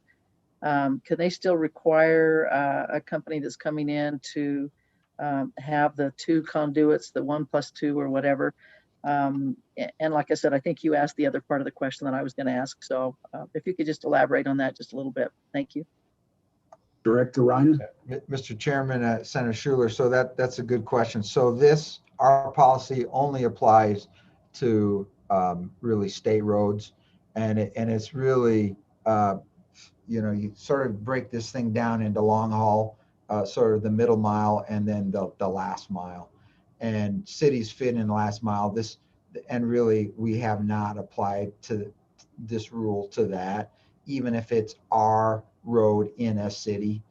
One of the items of consideration, and Mr. Babbitt can probably elaborate on this, is really, to your point, trying to define, hey, when does this last mile, so where does it start, and where can we sort of alleviate maybe some of these friction points? Because maybe to your point, Chairman Sommers, a solution is some sort of statutory guidance that says how much one can charge for these empty conduits that go in. But we've tried to stay out of that business in the last mile there, Senator. And Mr. Chairman, with your permission, let me just see if Mr. Babbitt's our expert on this, if I hit that right. Mr. Chairman. Thank you, Mr. Chairman. Director, you're exactly right. The way that verbiage is written right now is that we do stay out of that game. We hope that they charge fair market value. We leave it to the providers to try and negotiate. If in fact there's not an agreement, WYDOT has the right to step in and arbitrate if in fact there was a complaint on one side or the other. On the other side of the fence, whenever we do know of a project, we do try and kick a message out to all the service providers, and we work with our partners on ETS on this as well, as to here's a route that's going in. Now's your time to join in and partner if in fact you think you may want to. You know, a lot of them are their own best customers in sharing that type of situation. So we do try and get as many folks on board either way and share the cost, because if not, you've got that initial company that bears the entire cost, and they're looking to get some funds back for their investment. So, Senator Schuler, please. Yeah, and just to follow up, thank you, Mr. Chairman. And the only reason I asked that, Director, was the fact that we do have a state highway that goes through our community. And so that's why I wondered, I know it's kind of a sticky wicket there when we have broadband installation and people are, you know, companies are vying for that. And so I appreciate that clarification. Thank you. All right, are there any other questions of YDOT? We kind of have them hooked in here. Did I see a hand go up? No. Well, Director Reiner and Mr. Babbitt, I really appreciate your time, and we're kind of on a fact-finding mission as well as trying to get a few things done today. So if there is some connectivity or broadband issues that you see that we could address with some federal dollars that might help you guys out, let us know sooner rather than later, so we can take a look at that in what will be our last and only meeting. Obviously, you have the Transportation Committee and others you can work through, but we would certainly be willing to entertain some of that. Yeah, Mr. Chairman, I thank you for that. So we'll stay on through the public comment, and maybe there'll be some questions generated. Certainly we want to be team players in this and appreciate the open dialogue and as we move forward. Sounds good. I think Brian or Katie, let's go to public comment if anybody wants to comment on this agenda item.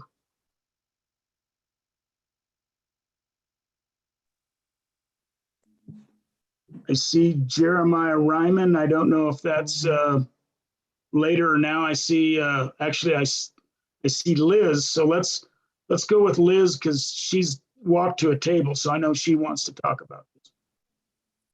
Thank you, Mr. Chairman, members of the committee. Again, Liz Zerga, representing the Wyoming Telecommunications Association. So with respect to right-of-way issues, with respect to highway right-of-way issues, I think I'll start with the last topic first, which is this one dig policy. So just setting the background for the committee, for those of you who are not aware of this issue and what the history has been. The state statutes for quite some time have authorized the highway right-of-way to be utilized by telecommunication companies. And a few years ago, that was updated to include broadband because there was a question over definition. So for quite some time, telecommunications companies have had longitudinal installations in the highway right-of-ways throughout the highway system in Wyoming. Obviously, the more rural the setting, the less they utilize those, but there will frequently be a longitudinal installation along a highway right-of-way. As the interstate was traditionally closed for utilization, the interstate right-of-way was not available to anyone to utilize for longitudinal installations. A couple of years ago, actually when Governor Mead was governor, Governor Mead ordered the interstate highway right-of-way open for longitudinal installation of fiber. And at that time, for that interstate right-of-way, there was an agreement that there was perceived to be a huge demand built up to utilize that right-of-way, both for long-haul fiber that was passing through the state, as well as for regional fiber installation. So there was a perception that there would be huge demand and it could be very disruptive to that right-of-way to have multiple carriers in same time, roughly the same time, putting in fiber. And so what was agreed upon was for that right-of-way, a one dig policy was instituted where all carriers could apply, but only one carrier would be chosen. One carrier would be the lead carrier. And the lead carrier would install extra conduit, extra capacity, and would make it available for lease. So that was the interstate right-of-way. The state right-of-way for all non-interstate highways continued under the same old traditional system, which is it's a first come, first serve in the sense that you can have multiple installations in that right-of-way, but at the point that it reaches capacity, physical capacity, then whoever is the last one in has to circumvent that area and go outside the highway right-of-way. and place their facilities. Might be a mile, might be a quarter mile, because as you know, we have a lot of rural highways, so a lot of them are empty. A lot of those highways are empty, but some have one facility, some may have two. Last fall, YDOT created a policy, which they passed, and we weren't aware of it at the time, that the one dig policy that is from the interstate would apply to all of the other non-interstate highways. And so during legislative session this past spring, I became aware that there was this issue that had arisen as to whether or not this one dig policy was being applied to permitting for non-interstate right-of-way for broadband.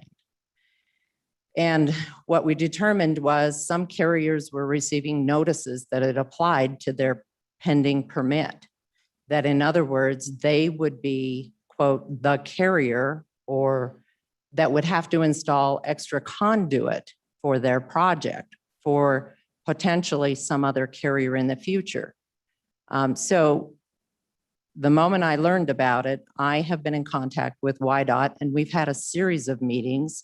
And I and the Wyoming Telecom Association have taken the position that the one dig policy that was the interstate policy is not appropriate for the state highway system, the non-interstate highway system. It forces carriers to install extra conduit and capacity for the future, when in this very rural areas, that capacity may never be utilized. So it's expensive. It's expensive to us. And the second is the concept that you have a single carrier that you have to go through to get access to a public right-of-way creates a conflict between that carrier's interest and potentially their competitor's interest. And so it's not the same situation as the interstate. And so what we have suggested to YDOT, and they've been very good at once we indicated this is a big concern, big issue, big problem. We think your policy application is a barrier to broadband in Wyoming. They have pulled back and they are not applying it right now to the non-interstate right-of-ways. They district notified those projects that had initially been notified that it would apply, that it is not applying to those permits. And we have made some suggestions to YDOT about where on a continuum of efficient use of state right-of-way this one dig policy falls. We view it as falling toward the end of heavy burden on carriers and barrier. There are other things that can be undertaken, and we have suggested some of those to the YDOT that we think should be a first start. We think that there are several things that could be done, but at this point, we don't perceive what the driving need is to institute this blanket policy across the state. We recognize the efficient use and need for the interstate right-of-way, but we think there are other ways to address that. And in fact, one of the best ways to address that is to identify those specific areas of highway right-of-way where it is becoming congested, which for many of our rural highways, that's not the case. So I'll stop with, those are our comments with respect to one dig, and then I just have a few comments about the other two right-of-way topics, but I suspect there might be questions on the one dig. So Ms. Zerga, I do have a question. So, and I think your last comment brought it out. Obviously, I agree. If the highway department says, okay, we can run in our highway right away, we think we can service for 3 lines, let's say, of different companies' conduit for broadband. And we start to fill up when we got 2 and the third one's applying, then at that point, I think it's incumbent upon the state, if we only have that much room, that then yes, somebody's got to put in more than one conduit to apply for the future needs, because we don't know what our future needs will be. So we don't want to, I guess, pigeonhole ourselves. So my question is, one, is this, and I guess my question is both to you and General Reiner, is this just going to be straight policy that the state will develop internally, which is good and fine, but I always worry, as you know, Ms. Zerg, I worry that the public doesn't maybe have the equal access to comment on it. We want to make sure we have affordable broadband, which means we the public want competition in those spaces in order to reduce the cost to the people. So what are your thoughts? How is this going to play out? How should it play out in the public or the legislature? Mr. Chairman, great question. So one of the suggestions that we've made of YDOT is there hasn't been, as we understand it, and I don't want to speak for YDOT, but they have indicated to us, they haven't done a centralized inventory with respect to which areas or which right-of-ways may be approaching physically congested. We perceive there are very few.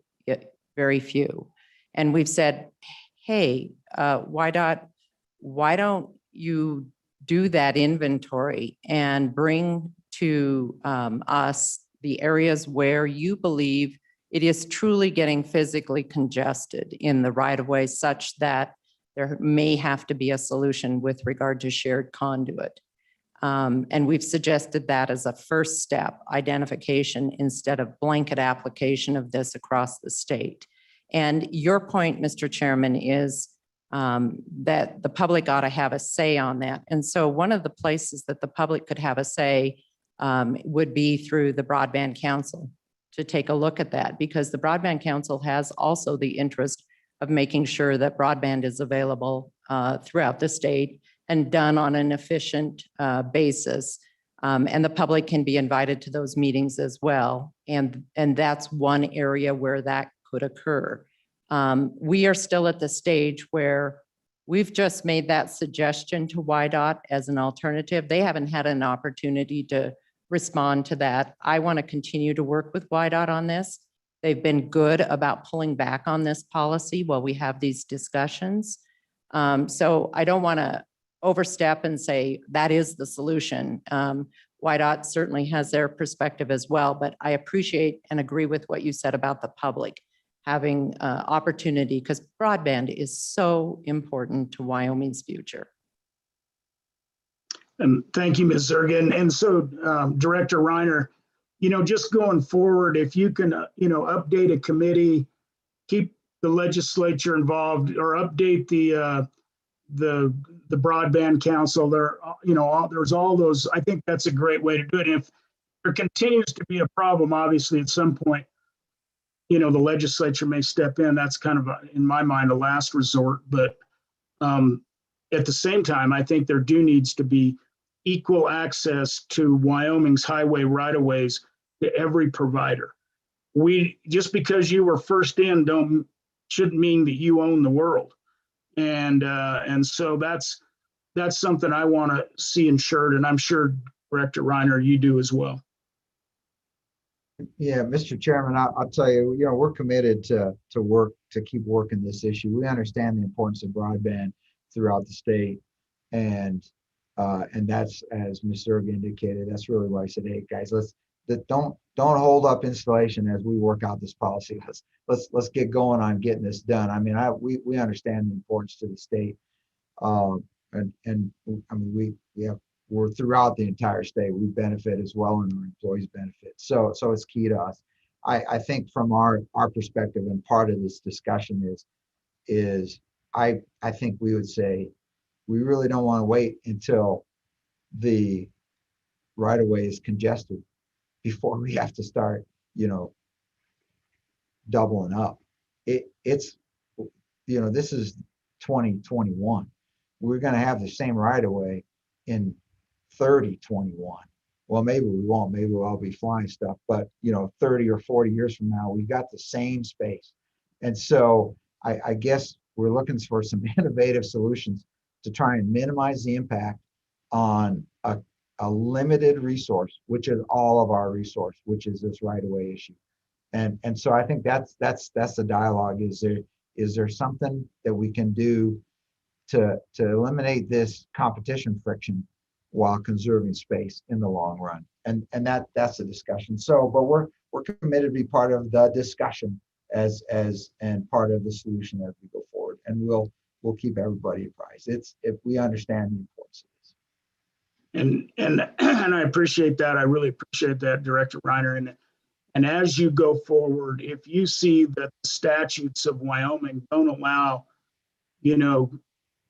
equal access, if there's a challenge there, then we need to look at that. And you need to tell us in the legislature, some committee, some person anyway, what we can do. So Liz, I'll let you go on with your comments on the other topics.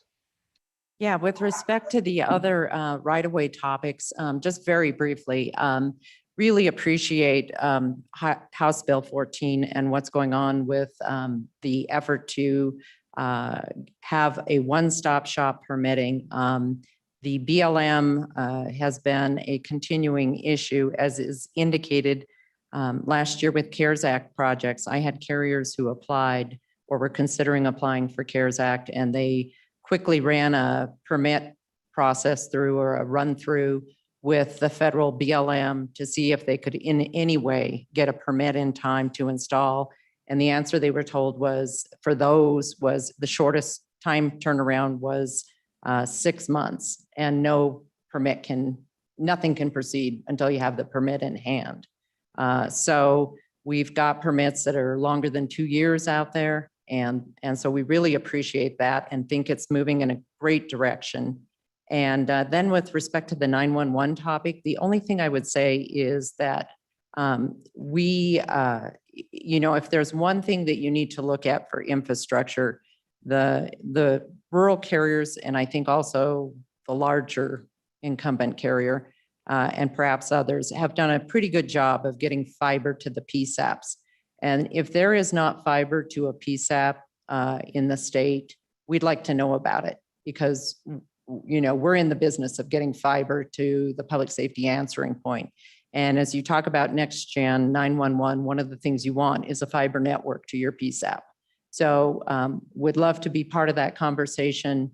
And that's our business, is getting fiber. And most of the PSAPs that I'm aware of do have fiber or access to the fiber. So appreciate that. Sounds good. Thank you. Thank you, Liz.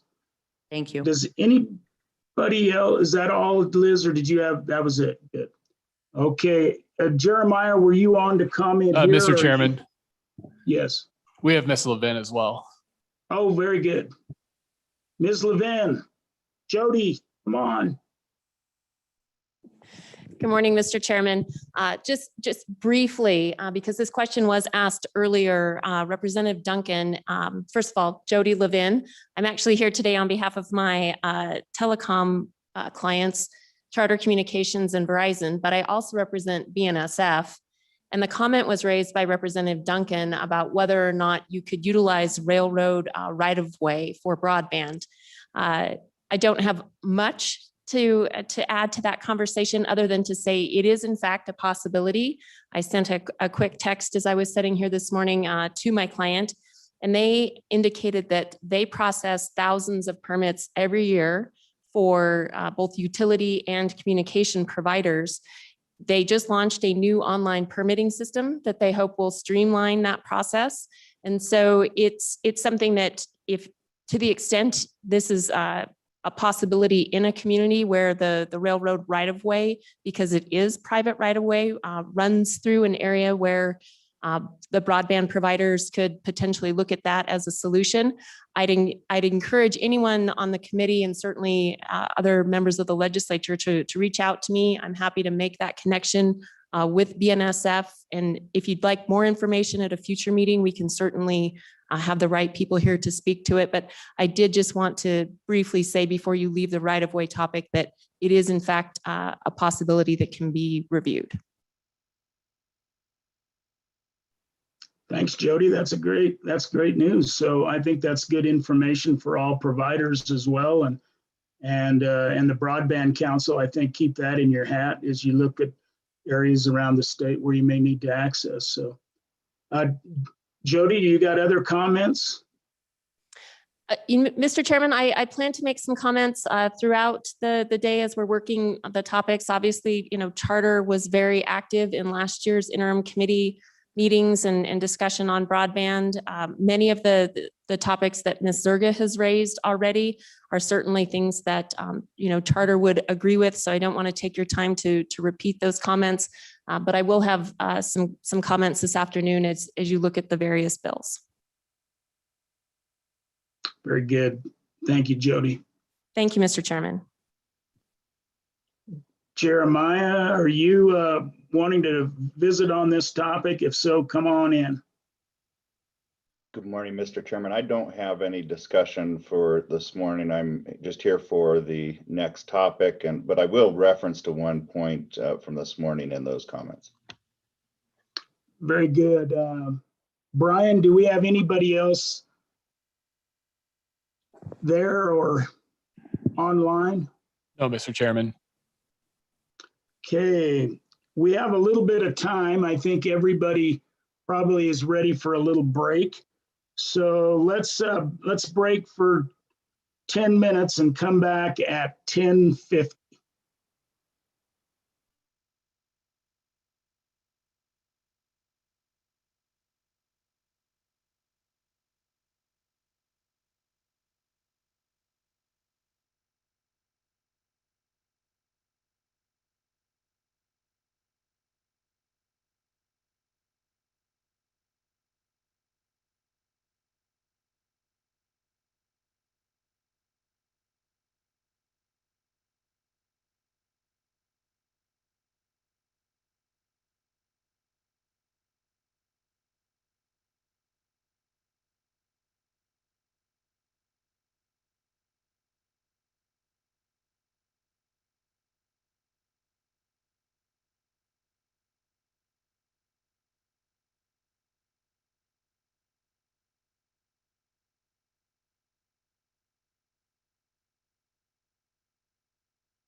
All right, it looks like we're all popping back in. Perfect. Well, I think we're on to agenda item number 4, rights of way, still House Bill 14, but more as it deals with the kind of the access issues in counties and towns and the timeframes we made for responding. And so I guess, Jeremiah, are you with us? And if you could kind of speak to this agenda item, kind of how, are we seeing any effects of House Bill 14? How are you viewing access issues for providers? And then on a different subject, but and that's not on this list, but moving forward, what do counties think we should do as a task force to help improve broadband? Are there things that you're hearing, issues you're hearing in counties about broadband, and what can we do? And I think that's a question I'm going to try to ask frequently to everybody today is, what can be done? And so, Jeremiah, I'll turn it over to you. Thanks, Mr. Chairman, members of the committee. I'm Jeremiah Riemann here on behalf of Wyoming's County Commissioners. It's great to see all of you and provide some feedback for you. Of course, the main interface for counties relative to House Bill 14 this past session is the requirement that we complete processes on applications, licenses, permits within 60 calendar days. And that was something that we were comfortable in accepting as a compromise. And we really appreciate the other issues that were addressed for us. Mr. Chairman, as it relates to that particular provision, our association has done a couple of things. First, we provided guidance to counties in relationship to the fact that this was included in the bill. We did that both in written communications and at our recent spring meeting here just a few weeks ago in Rock Springs. We've also, and I gave a personal presentation to all of the planners across the state just a few weeks ago as well, and highlighted this as one of the major changes for them so that they were aware as they go about their daily business that this was there. We've also communicated the information to our business partners, which a couple of those happen to be broadband providers, and we felt it was important to communicate with them, although I suspect they have heard much from their leadership and our friends. At this point in time, the feedback that I have received from all of the parties is that they expect no issue with the implementation around that 60-day time frame. And I have not heard any concerns relative to its existence at this point in time. So I don't have a whole lot to share with you there. We are very interested in continuing to work and collaborate with this committee, with the legislature, with broadband providers and the Department of Transportation, and we'll do whatever work we can. We're really excited by Commissioner Schoenfeld's leadership here within Wyoming and also at the national level with our national counterpart. As you all know, there is a significant amount of American Rescue Plan funding coming into the state. And those dollars at the state as well as the local level can be used for broadband development. And we will continue to provide guidance back to our counties relative to that. I will admit that I have suggested that counties need to be careful as it relates to the broadband component because there are so many additional dollars that exist out there that I think we need to leverage.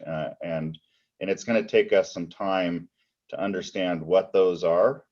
And I think we'll see additional ones if a transportation infrastructure bill is passed, we expect additional funding here, and we will want to maximize the extent of the resources that have been provided to us.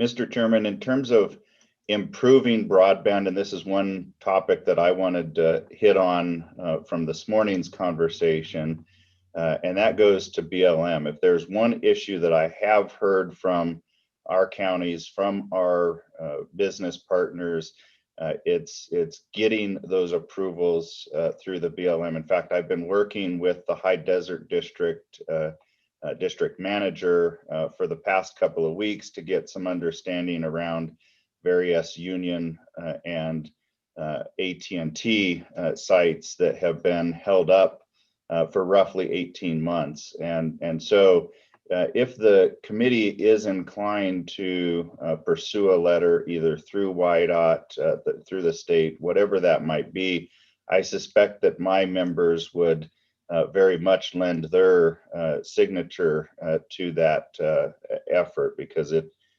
is an issue that we need to address. And I think we can do that here in the state of Wyoming and bring some additional consistency with that. I know that you're working hard on those unserved and underserved areas, and that certainly needs to be our continued emphasis. I know I hear most from my eastern counties in particular around the need for additional broadband deployment. Niobrara County comes to mind in particular. They were pretty excited about the potential of bringing fiber down 85 last year. That didn't happen because of the constraints around the timeline, and we'd be excited to see a project happen over in that region in the near future. With that, Mr. Chairman, I don't know that I could offer anything up off the cuff, but I'm happy to stand for any questions. Appreciate the time. Jeremiah, thank you. I guess I should say Mr. Ryman. I just get used to calling you by your first name, so I'll probably continue that. So Jeremiah, I think you've raised a really good point that there's a lot of money potentially in the future, and you know, should we be doing, you know, what should we be doing with what resources? Because that's going to come up in the legislature too. We got a transportation bill out there. It says we're going to provide broadband to every American. That's what we, you know, you read in the deal. But you know what? I want to get something done today, not tomorrow, and I don't know what that's going to be. And so I think as we go along, I think we in the legislature and this committee have to be cognizant that there might be more dollars, but at the same time, do we want to get something done?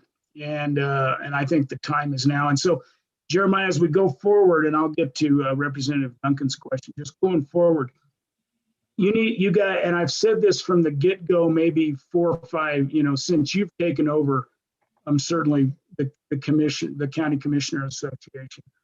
We need ideas from you. What do you see? What do you need? And I think in general, counties don't think a lot about this, or it doesn't ever come back to those of us in the legislature of what your needs are and what you want to do. And I look at Lauren too, who's a county commissioner, right? And my own county commissioners. I know we worked on a project and then industry stepped up and did it, which is good. But we do need to know. So Representative Duncan, please. Thank you, Mr. Chairman. And also to touch on that too, if you, the question is, if you had a magic wand, what would it look like? You know, what would that list look like? What's the priorities on your list of, you know, if you could have anything you want? But Jeremiah, what you touched on, I want to know, when you talked about Niobrara and the eastern counties, I know that we in our area, and I think you guys were part of it, was in the Connect Wyoming, in those grants. I think it was in that. And I can't remember, the grant was approved or the application was approved, but we couldn't get the project done because of that timeline. Was that whole eastern corridor, and I think it was Goshen, Niobrara, and maybe part of Platte, I'm not sure. But I'm wondering, and I've been asking that coordinated group to resubmit immediately soon as the go button is ready to go, is to resubmit immediately so that they're at the front of the pack. And so I guess what I'm asking for our task force and such, is that feasible? Is that something that we can do? And are you hearing, Jeremiah, that they're a go, that they're ready? Can they do that again? And I'm also asking the chairman, is that something feasible? So those people who were ready, they were ready to go, especially these few counties that Jeremiah talked about, they were ready to go, they were approved, but they just couldn't because the timeline wasn't feasible. Can they be on the ready to go again, or do they have to start over and such? So I guess that's what I'm hearing from Jeremiah, but I'm also wanting to know, is that feasible? So Jeremiah, I'll let you start, and then I think the question that the representative asked of me will need to be asked at the governor's office when we get to that stage about how CARES Act may roll out, should there be any money in that. So Jeremiah, go ahead. Thank you. Yeah, thanks, Mr. Chairman, and I'll try and respond to both of you. First off, Representative Summers, absolutely agree in terms of the urgency, and we want to move just as quickly. I think the conundrum we face is that, you know, the county funding in particular was just distributed on a per population basis. So I've got Laramie County that received roughly $19 million in ARP funding, all the way down to Niobrara County, which received just over $450,000. Now, Niobrara has a significant need, wants to do something.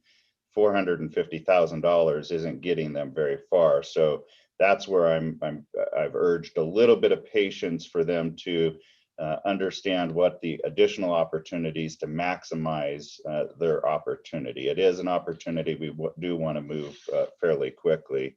Mr. Chairman, this has become one of the most important topics that we discuss as an association, and Commissioner Schoenfeld has been great in providing the feedback and input to the various counties.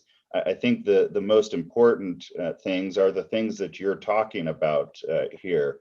It is about access and timely access across federal lands or building on federal lands. And that's really a conundrum that many of our counties, Crook County is trying to work through that. The other issue is connecting them with providers and the resources in order to actually do that development. And I think we've done a little bit better job more recently of bringing some of our business partners to those counties so that they can begin the conversations and build out. And then it's also opportunities, and this goes to Representative Duncan's comments and questions. And my answer is yes, I do believe that those communities are ready to resubmit if the opportunities are right. And we have had conversations with the governor's office in order to access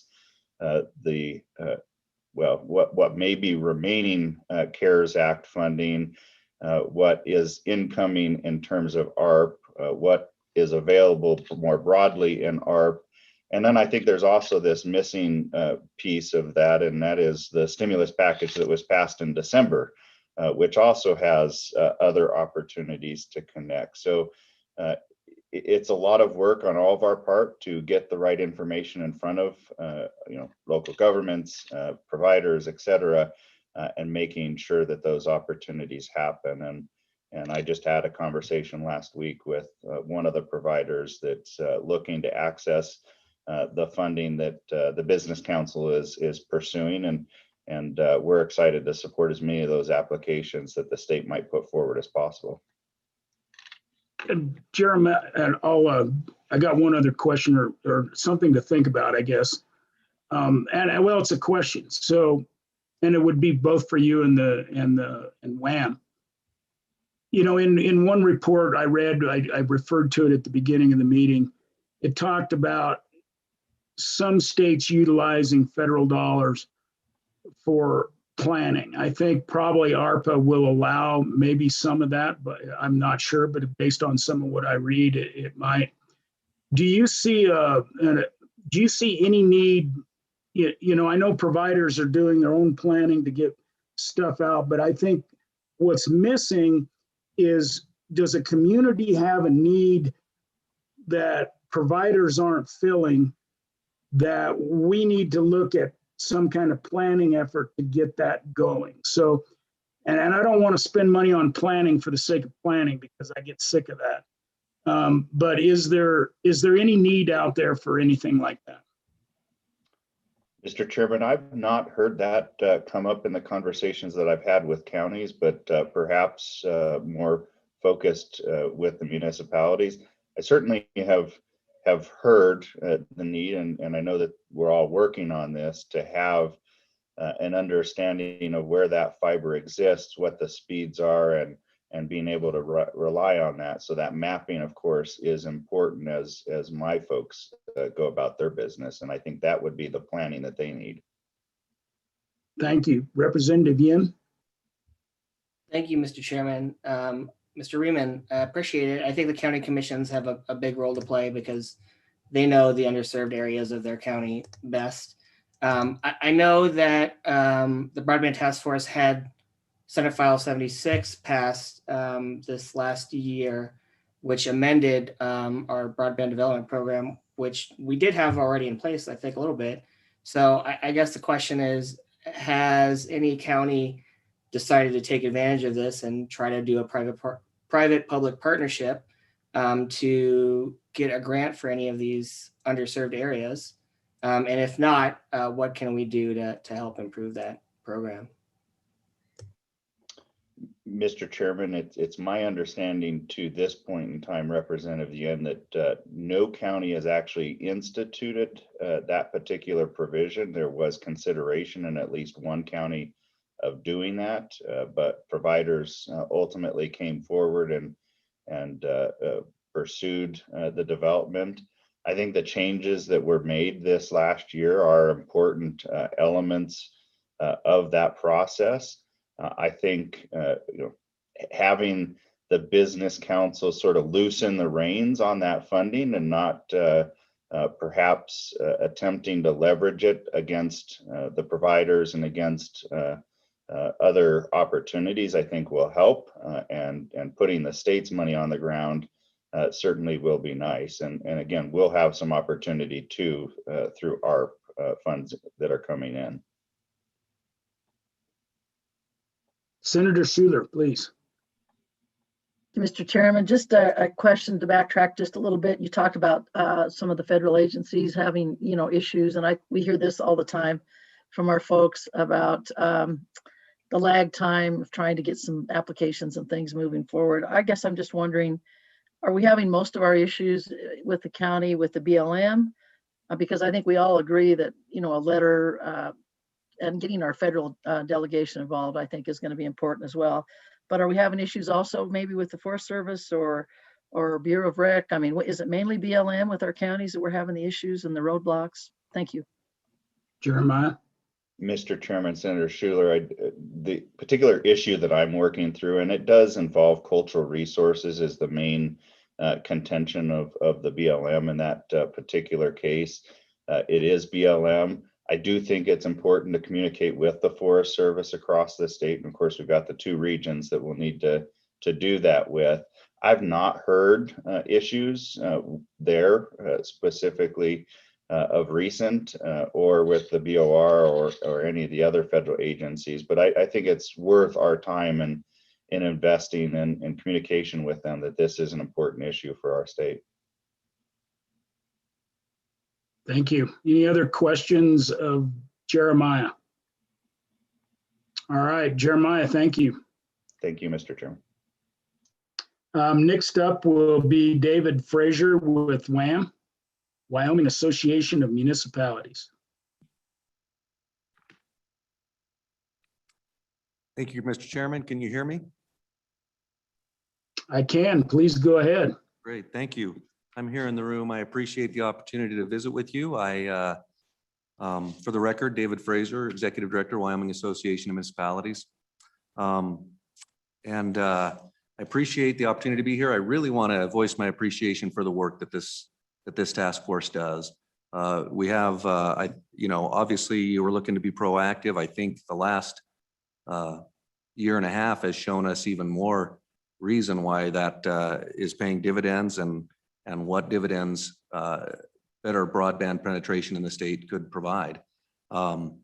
With that, speaking specifically to the bill, that's what's the agenda item is kind of a report on how things are going, an update on HB 14. And of course, that went into effect the 1st of April. And so that's only been in effect for a few months.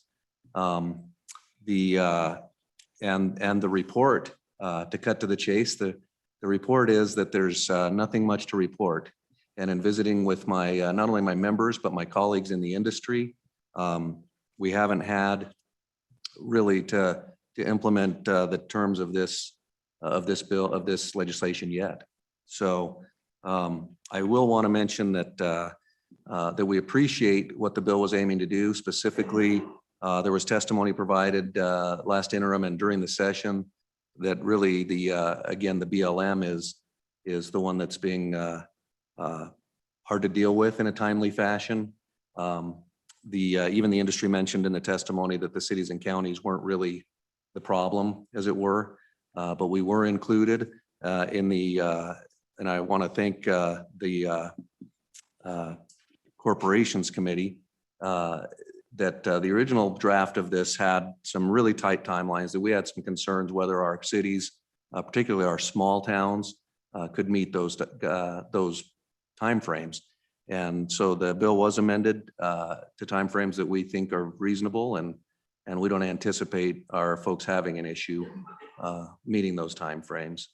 I have had, we do have a good working relationship with industry, and even this morning, I've been told that if there is an issue, they'll come to us and help, and I hope they will, so that we can help communicate with our members. And in the case where there may be some, and the only case where I really foresee this is there may be a case where a very small community that doesn't have, a lot of staff and maybe doesn't deal with this often, may need to help us with the communication and even kind of help walk through that. And we've indicated to the industry during the session, and I'll reemphasize that this morning. We're always available to help with that. That's, I think, one of the services we provide to our members is to help them through the things that they don't see very often.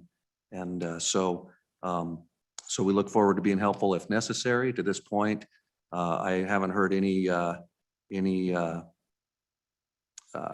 I have no report. I think no news is good news. And with that, I again thank the committee for the work that it does. I think what you're doing already, we live in a world which is provides us so many more opportunities to access the outside world than we had when I grew up in northeastern Wyoming. We do still have places, including my hometown of Sundance. We do still have places in the state where the penetration isn't what we wish it was. And I appreciate this group being proactive in that. I think that there's, as Mr. Riemann mentioned, I think that there's some opportunities to leverage some of the federal funds that are coming. And I hope that, I know this group would encourage that. And we certainly encourage not only this group, not only the legislature, but the governor's office to do all they can to leverage those funds to bring better opportunities for not only the day-to-day things that we do through the internet, but also, telemedicine's been mentioned here today. Teleeducation was important. And as a side note, I want to compliment the state of Wyoming for doing a better job than most in terms of getting our kids back into school in person. But we certainly had a period of time there where we saw some of the pinch points where our coverage could have been better, and our rural kids could have been served a little bit better when they had to leave the classroom for a little while. So circling back to the BLM issue, as has already been stated by Mr. Riemann, we also would pledge whatever we can do to help move that ball down the field and get some better reactions, some better response, timely response from them. If there's anything we can do, we hope that the industry and the legislature will call on us. We'd love to be any help we could. With that, Mr. Chairman, appreciate as always your time. Good to see you guys. Look forward to seeing you in person. And I'd certainly take any questions. So my only question, David, is the same one I asked Jeremiah, and that is there anything in particular we can do to aid communities? Do communities try to do planning around broadband, or, is there anything in particular that is missing that you think should be added into the discussion? Thank you, Mr. Chairman. I don't believe you're missing anything, but I would amplify. You talked about planning and of course we don't want to do planning for planning's sake, as you mentioned, but I think it is important to be proactive and to recognize, to have some advanced planning so we know where the needs are. And, like we saw back in the days of the ARA, back in the 2008 recession, where, there were if there were shovel-ready projects, we were able to pursue those. And I know I'm maybe showing my age with referring to that, but the same would always be true. I think the more ready we are to go, then the more we're able to take opportunities as they come up. So I would encourage that. I think the most important element, again, is the mapping, that be kept current, and so that as opportunities come up, we know where the greatest need is. And so I do believe that there should be some effort made there within reason, and so that we have the opportunity to be proactive. Thank you. I want to go back to what Representative Yin said, and I think it's true, or it should be true, is that local government should have a better idea than anyone else where there's coverage or where there's not coverage. That may not be exclusively true. Some providers in certain areas would know more because they get calls on the phone, but I would think the number 2 call would be to you guys, or you would have people on your town councils or county commissions that. So I guess, do you have an active outreach within all of your communities to find out where you have good service and where you don't have good service? And frankly, the onus might be on you as well to help map some of that out within the communities you serve. Thank you, Mr. Chairman. Absolutely.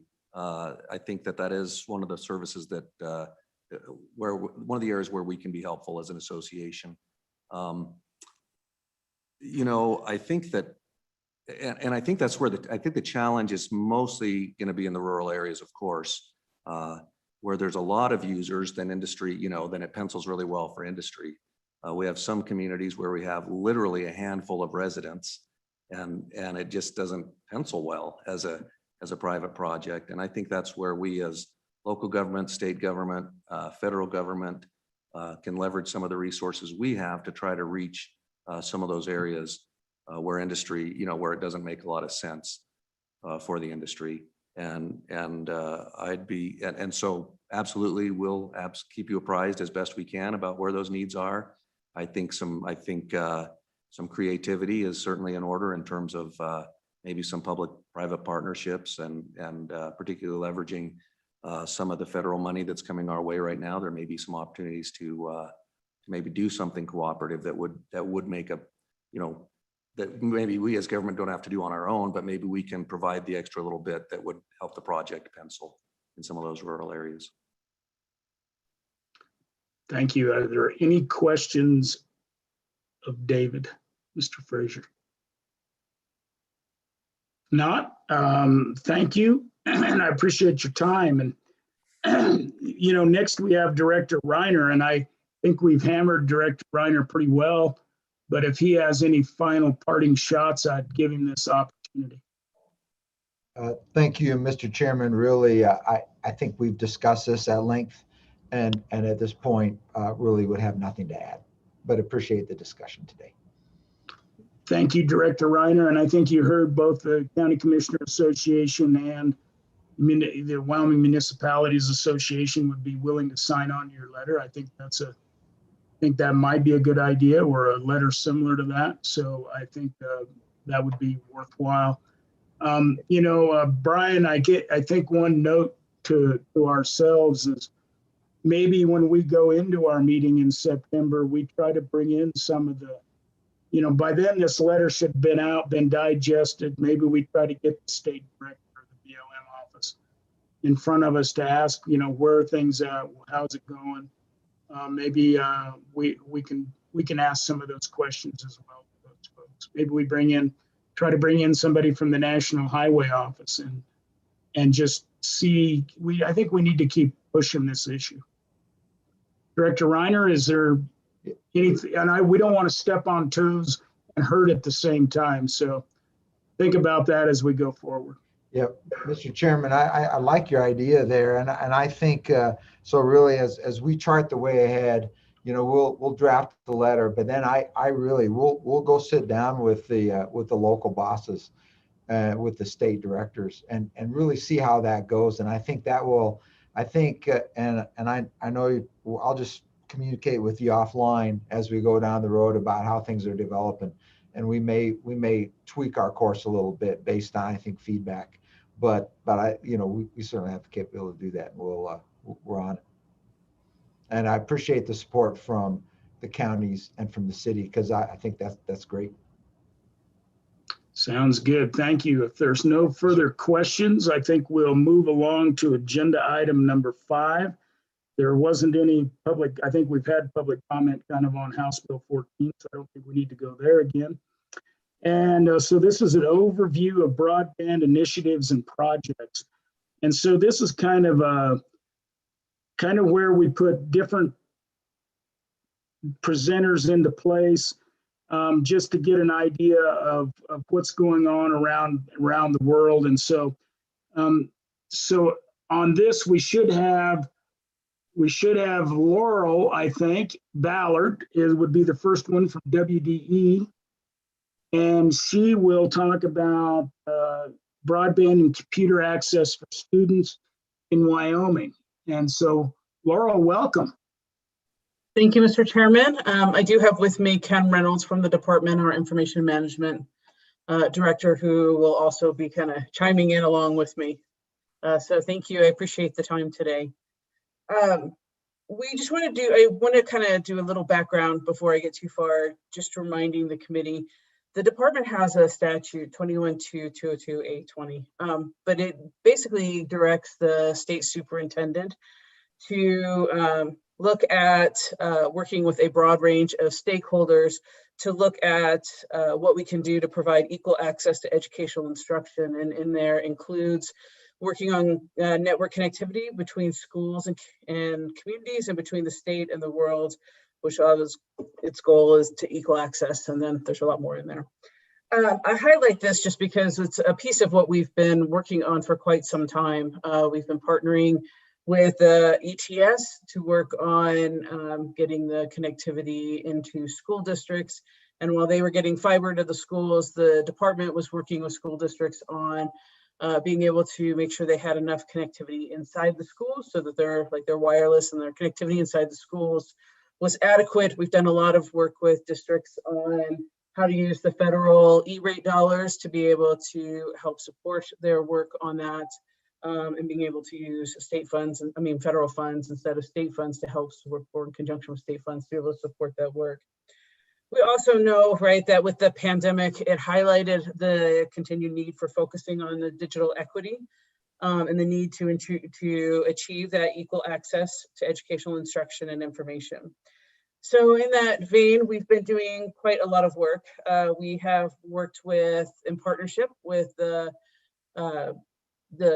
governor's office to look at the coronavirus relief dollars in the various forms that's come in, to look at how to help support districts with the purchasing of computing devices and connectivity devices for students. I will say with that, Wyoming's been pretty lucky, right? We've been able to, we've been able to bring kids back in. So most of our school districts have been able to open their doors and have students that could come in face to face, unlike most of the country.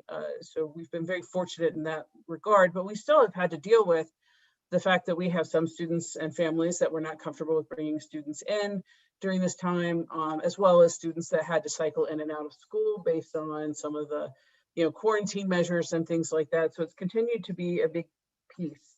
When the pandemic first happened, we worked closely with districts and with vendors to try to find some solutions for connectivity to the home. We've have school districts that have partnered with some of their local telecommunication providers, as well as the wireless carriers, to be able to, or cellular carriers, right? Like to be able to provide connectivity to students. So they have districts have to some extent taken on some of the responsibilities for paying for connectivity for students that say that are low income. They've been doing that. They have also used the coronavirus dollars to pay for like MiFis and things like that. They have also used the funds to be able to buy new computers or iPads, depending on the grade levels and things like that, for students to be able to access. So we've been working with that. We've also worked with Education Superhighway and some other critical folks to understand, kind of work on creating a better understanding of who really has sufficient or internet access and those that need support or computing devices. And so we've worked with from that, we've worked with the student information system providers so that there's a place for districts to be able to track the level of connectivity and the needs of students to identify the gaps and figure out how to provide targeted resources. I think there's, I will say, Mr. Chairman, I think there's an opportunity here. I think our school districts kind of have a pretty good feeling of who does and does not have connectivity. I think there's some work we can do to make sure that we work on getting that out and coordinate efforts a little bit more so that we have some more and better information about where we need to really spend a lot of time connecting, coordinating folks. We have worked with the Wyoming Business Council's broadband. Laurel? Yes, Mr. Chairman. Sorry to butt in, but what I'm thinking right on that last topic, and you said it, is there a way that, and this would be a request of mine to you all, to have some formal process to really find out where kids don't have connectivity at home? So just because they aren't doing, whether that connectivity, that lack of connectivity, whether it's due to poverty or whether it's due to remoteness, just to get some locations on a map, like where does this exist? I think it would be really, really important in order for us to try to serve these children. And so I would hope, is there a way you could do that? Do we as a task force, I guess we could, send a recommendation to you all to do that?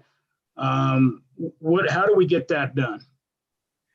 Mr. Chairman, so I think that's a great question. I think that, one of the problems that we've struggled with, I think, to some extent, is we don't have like either a federal or state mandate to collect that information, and knowing that especially given the environment that school districts were operating in, we've been trying to be sensitive about how much information and data we collect. I do know that the Broadband Council and the Broadband Manager have been working with the broadband, with that map that they've been doing to get like the information and to look at connectivity across the state. And they have a whole survey set up for K-12 so that districts, or 9 districts, so that parents can provide information on both connectivity as well as the devices needed. And what we're finding is that we have pretty limited response rates from districts. The state superintendent even put a call out to districts asking for them to kind of try to get parents to participate. And really, we've had some pretty limited responses. I think we have a few districts where we've got more responses than have the majority of the responses from just a few districts. So I think that there's Definitely an opportunity. We have, I think, worked with the provider, so there's a place to store the information for districts, and I believe they get the information.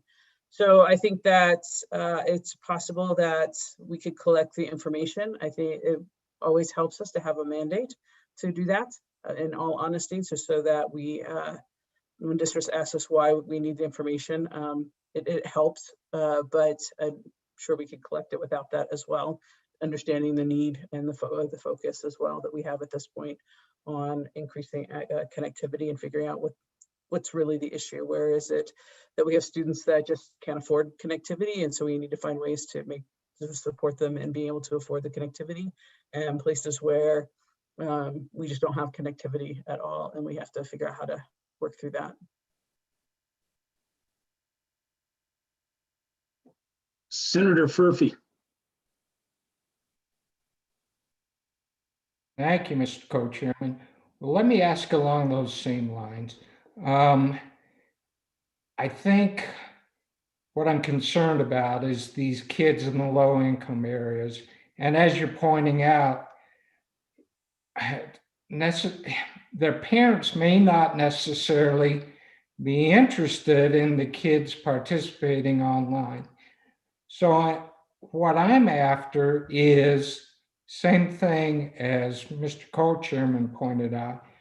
How do we track those kids that were in school, but now may not be participating online, even though you provide them a computer, because they may not have the knowledge to connect properly online when they're at home trying to get the education. So are you training those kids, and are you tracking those kids at all so you can approach them and saying, do you need help? Do you need help connecting so we can get you online and get you the education you need? So that's my question. Thank you.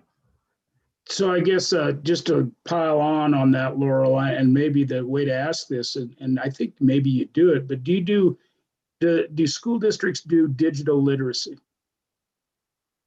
So, Mr. Chairman, they do to some extent, certainly. I think that I don't, and Ken, maybe you can chime in, maybe you know better than I do. I don't know how much they do in terms of connectivity. I will say I just read this morning a national report that came out that talks about the fact that even with connectivity and the ability to connect, students in low income households are about 25% less likely to go online and actually access the resources, which I think, Chairman Furphy, that's pretty much what you were kind of getting at, is even if they have connectivity, do they know how to connect, and do they connect? And that's a big piece of what it's a good question, and that I don't know that I have the answer to. I know there are platforms out there that could help us answer some of these questions, but I don't know that we have good answers to that at this point. Districts may have much better capacity to be able to do that because they have access, right, into the different programs that students are using. So Laurel, maybe you could find out for us, they generally teach keyboarding, right? That's something that's generally taught. So in today's environment, has keyboarding taken on more meaning? So perhaps you could find out for us just exactly, how much digital literacy is taught in K-12, and when is it taught? And, not that we want to pile on another thing, but I think it's really important to understand, because there are, it's not just poor, but it could be very rural kids just don't connect. They don't deal with it, don't have to deal with it, don't want to deal with it. So I think it is a good idea to find that out. Yeah, Mr. Chairman, I will say too, the department in our last round of our state ed tech plan, or what we call our digital learning plan now, we did put together digital learning guidelines for school districts. So we basically put guidelines in that talks about the different types of technology students should be using and at what grade levels. And it talks about the different aspects around digital literacy, and provides supports to teachers about how to teach those training, how to teach the different digital literacy skills. So we've created both a set of, they're not content standards, but we call them guidelines because I don't want to think of them in terms of standards, but it's really a set of, here's what kids need to know and be able to do. We do it elementary, middle, high school, like that kind of thing.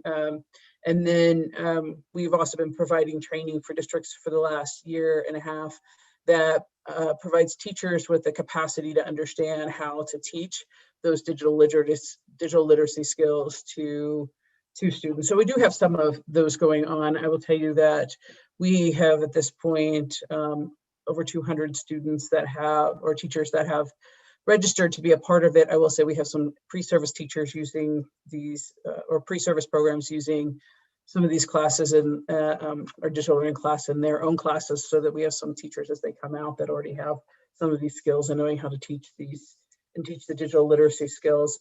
And then we have over 150 that have completed the course at this point. So there's lots more growth since we have like 10,000 teachers in the state. But at least we have some pieces in there, and we do have like some of the groundwork put together.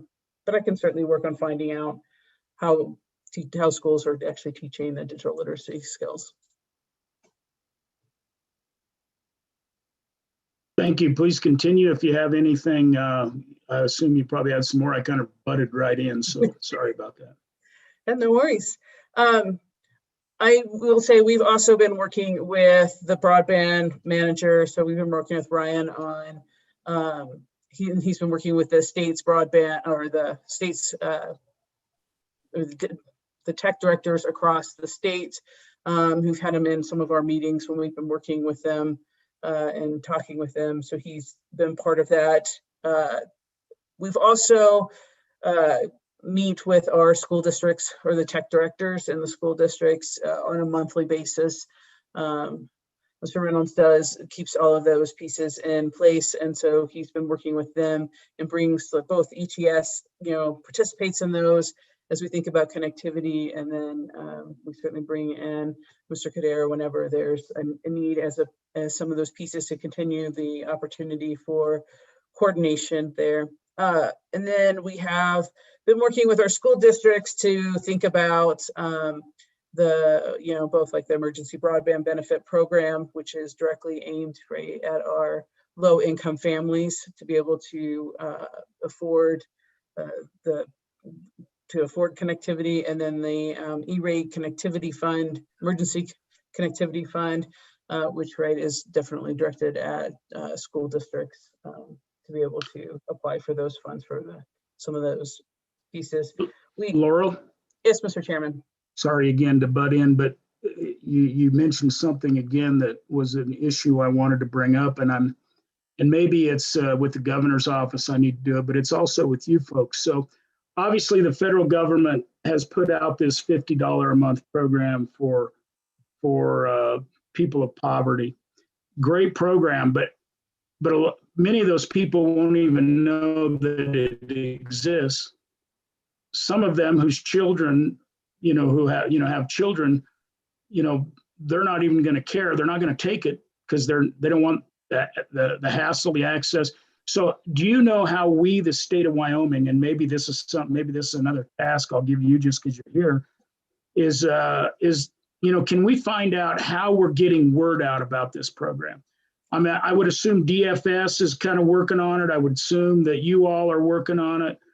But do we at the state level, are we having a coordinated effort to make sure that we reach out, and I'm sure the federal program itself has its tentacles out, but the question is, are they reaching everybody everywhere? And I think we really need to have a coordinated effort on that. So if I could get a little something back on that, and I'm sorry that you're the first one to come before me and bring that up, but if you could help me out on that, I would really appreciate it. Mr. Chairman, absolutely. I don't know that I have a great answer for you at this point.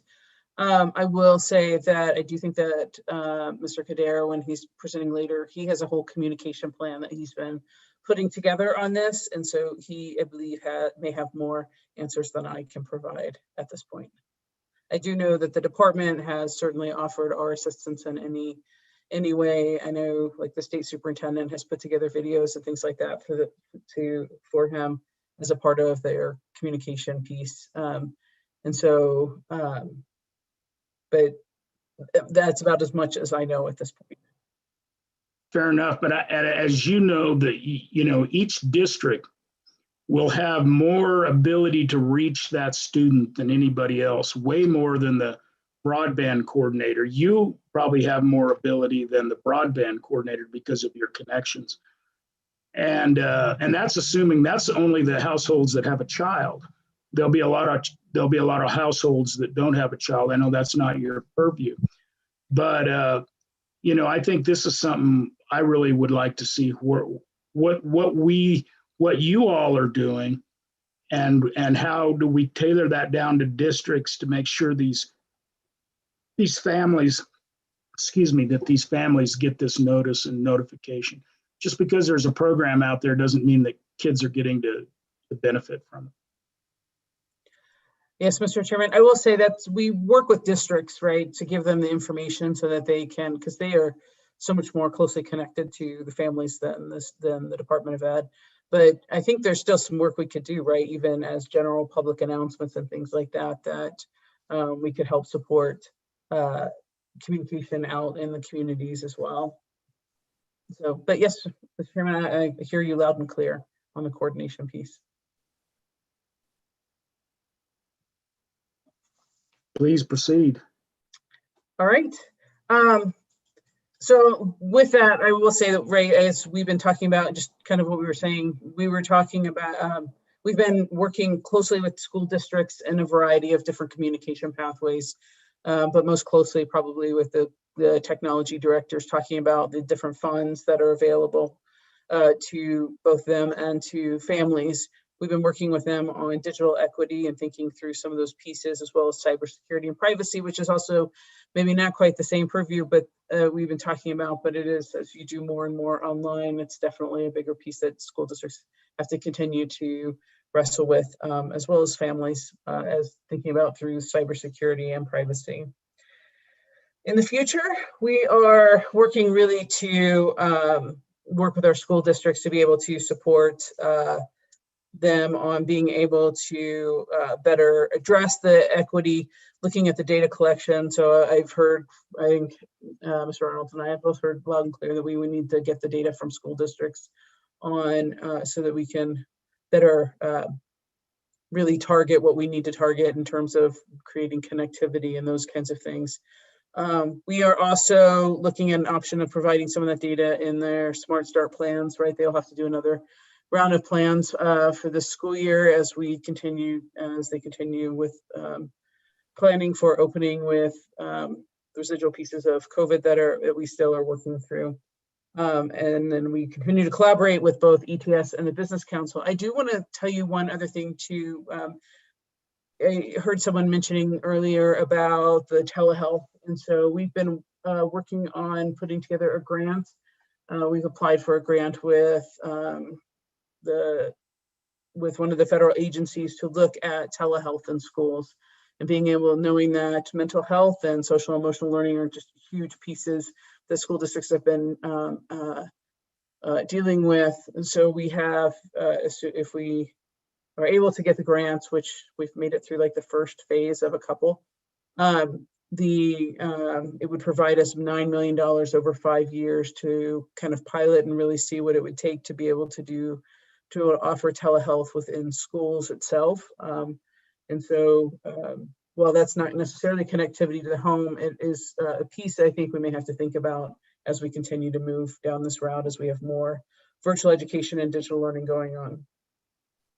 Representative Duncan, you have a question? I do, and I don't know if this is an appropriate time or even if you have the answer, Ms. Ballard, but thank you, Mr. Chairman. But the thought just occurred to me, you know how we have this financing dilemma with education throughout the state. The thought just occurred to me, if we added telehealth options in our districts across the state, would that be one avenue? Not that you have the answer to this or not, but would that be one of those avenues that we might be able to save some money in some of our districts across the state and some of our areas, because we have to have some specialties for some schools, and we have a lot of rural areas that maybe don't have the capability of providing those services and things. Is this one of those areas that we would maybe be able to save, be able to provide those services to a lot of our more rural schools, but would also be able to provide those services to those most rural areas? And maybe, Chairman, you might have that answer, but that thought just all of a sudden occurred to me and I just couldn't get it. And Senator Costa is shaking his head no. So I don't know. I think Senator Costa is right, but I'll let Laura weigh in. Mr. Chairman, I don't know that it would be a major cost saver, but it would provide some services. What it's doing is connecting students with like health providers in communities. And what we're finding is in communities, like we are partnering with Sweetwater in this grant, if it's funded, we're partnering with Uinta One, which is the school district in Evanston, and Sweetwater One, which is the school district in Rock Springs, and Carbon One, which is the one in Rollins. And part of the issue that we're having is that there's limited health services in these communities. So it really is allowing us to find ways to connect students with mental health services that they may not have otherwise.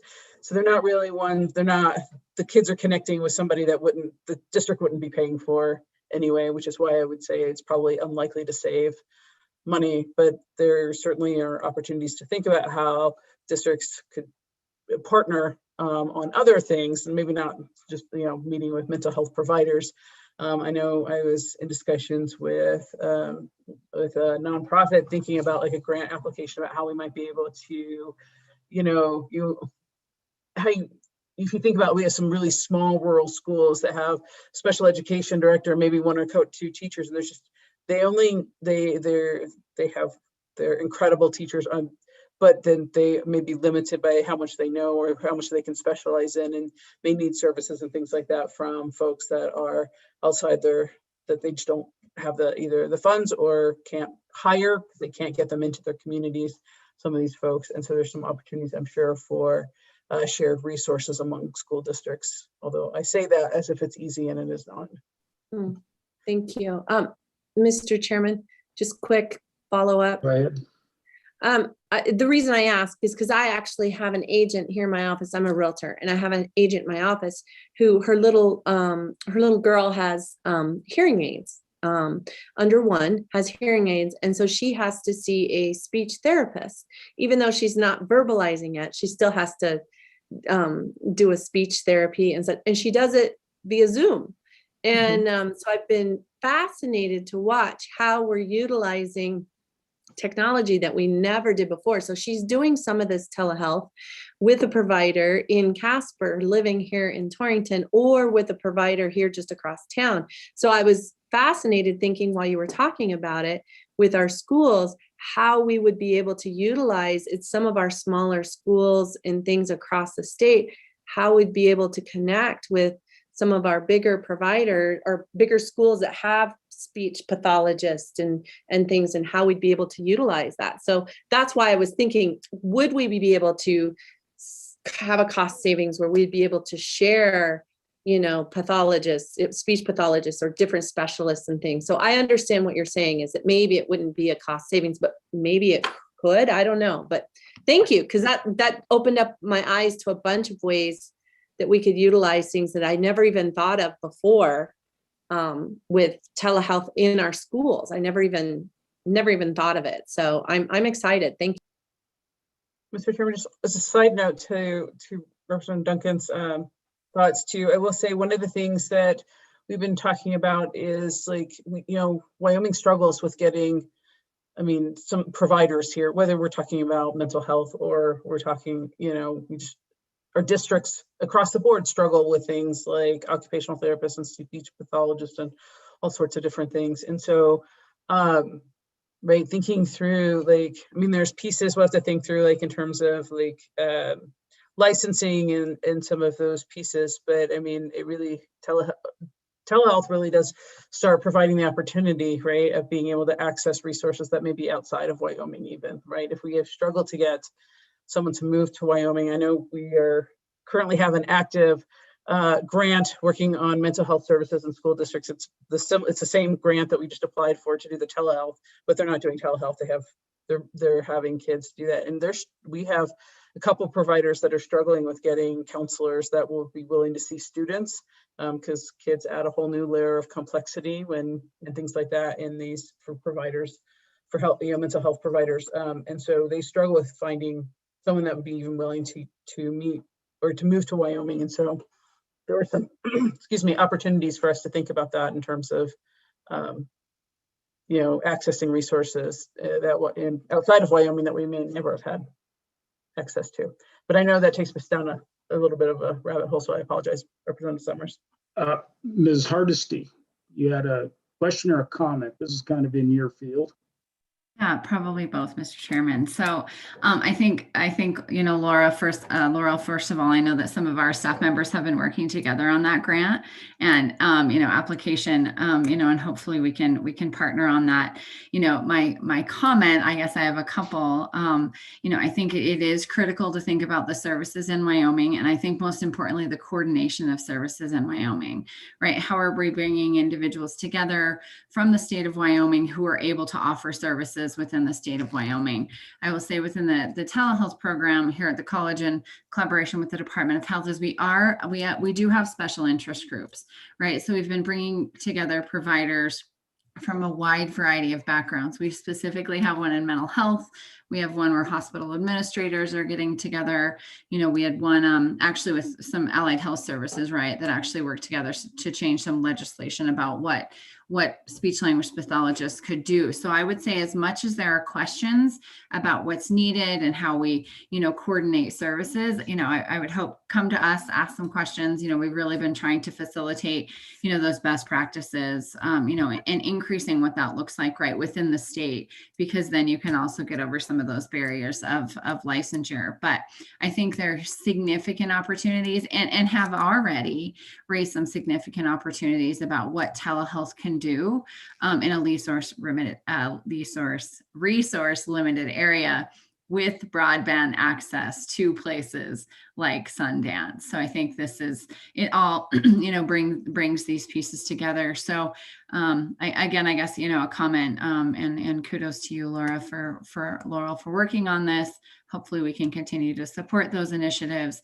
And absolutely, Representative Duncan, as your wheels are turning and you're thinking about what this might look like, let's continue to have conversations and bringing some of those specialties, together in a different way to not compete with one another for the number of, patients they have or number of providers they have, but to really think about that creatively. And we've seen lots of really good examples of that. I'll say just one last thing, our College of Health Sciences speech language pathology program, it's a requirement now. It wasn't 3 years ago. It's a requirement now for them to engage in some telehealth services as undergraduates, and then actually to see a certain number of patients when they get into graduate school, and a service that, as I said, actually even 2 years ago was not available. So we now have speech language pathology students at the College of Health Sciences who are delivering services across the state. So I think everybody's trying to think about, what it means for their service area in a very different way, and how we can cross-utilize lots of providers. But as I said, if you come up with those issues in your communities and we want to talk more about providers and how we can support them, give me a call. But definitely, Laurel, thanks for all your work on this. I know it's really hard. It's really complicated. Thank you for that. So Laurel, you got anything more for us? Where are we at? We're kind of running a little late, but that's our fault, not yours. Mr. Chairman, I had nothing else other than to stand for any other questions. Ken, do you have anything, Mr. Reynolds? Mr. Chairman, no, sir, and thank you, Laurel. Great job. Yeah, it was a good job. And I think, just to comment quickly, in this day and age with the federal money running around, there's no reason that every child in Wyoming can't have a laptop or a computer or an iPad. And my one final question to you, Laurel, is we don't yet know the disposition of the ESSER $3 because we don't know what they're going to require of the state. So there's some reluctance to issue that until, okay, this is what your maintenance of effort is. We have a unique funding model where you could, depending on the wording, where one district could get a little bump in oil and their state share goes down because the local share goes up, and it may jeopardize our funding. So I know we're struggling with that, but certainly, you all are peeling off 10% at the state level if that goes through. And I know that could be used for connectivity. So hopefully you'll think of that pot of money going forward and consider connectivity as you move forward. Is that something you are thinking of? Mr. Chairman, I do believe so. Yeah, and I would like to know, how because certainly ESSER 3 can be used for connectivity. So I'd like to know that as well. Might mark that down. Well, with that, thank you. Is there any other questions of Laurel? And we appreciate your work. It's always a pleasure to have you aboard. You really know, you're really good on the technology, and I appreciate that. Thank you. Thank you, Mr. Chairman. All right, I think we'll move on to our next speaker, which is Joanne Hovis, who's president of CTC Technology and Energy. And Joanne worked as a consultant when my county was trying to get broadband, and she's worked in the broadband area around the nation. And she lives back east where a lot of this policy is developed. And I thought it would be good to get a kind of an outside of Wyoming perspective on what's going on around the nation. And so, Joanne, I'll turn it over to you, and thank you for coming. And thank you, Laurel, for being here. Thank you, Mr. Chairman. It's a pleasure to be with all of you today. I want to commend you on what has been accomplished in Wyoming, which is quite remarkable, I would say, when you line the effort, the commitment to funding, particularly on a per capita basis, and the accomplishments, when you line all that up against other states, many of which are far more populous and have far more resources, the impact of what you've done in broadband in Wyoming in the past few years is really quite striking. I'm hoping that what I can share with you today are some thoughts on strategies I see developing around the country and some of the more cutting edge efforts that I see, how they might fit into federal policymaking, given that I think the goal is always to align to the greatest degree possible to maximize the positive impact of federal policymaking on one state. And see if any of these ideas might be useful as you think about next steps and strategy in the state of Wyoming. If I may, I'm actually going to start with something I hadn't planned to speak about, but just having listened to the discussion over the past half hour or so, I was really struck by the level of commitment and seriousness of purpose in terms of ensuring that students, in particular low-income students, have all of the benefits that are contemplated by the current federal programs. And I'd like to share with you what I see. I'll start with this, what I see as best practices around the country for doing exactly that. And I'll share also, as I assume the goal is to make sure that the two new federal subsidy programs for low-income families and students, the Emergency Broadband Benefit and the Emergency Connectivity Fund, I assume the goal is to maximize those programs for the Wyoming community and to ensure that any family or any student that is eligible for those programs gets to participate in them, not only with regard to subsidy for broadband connectivity, but also a subsidy for a device for the remarkable number of families who don't have devices because they can't afford it, or who don't have workable devices because they can't afford to get them serviced or repaired or to have viruses removed, which is a chronic issue all over the country with many low-income families. And these programs are designed to accomplish exactly that. Unfortunately, the programs are not particularly well designed to minimize the burden of accessing them. The emergency broadband benefit, for example, requires a family to take affirmative steps to sign up for service or contact their existing internet service provider, demonstrate their eligibility, in fact, prove their eligibility for the program, and then go through the steps to get service under that program. Given that the low-income families throughout the country are the families that are most stressed in the current moment and that have had the most challenges over the past 15 or 16 months, the level of effort necessary for these families, it seems to me, was far higher than would have been an optimal way to design a program like that. And this is then compounded by the fact that there's no continuity between that program and existing state, local, or school district programs. And there's no continuity between that program and the Emergency Connectivity Fund.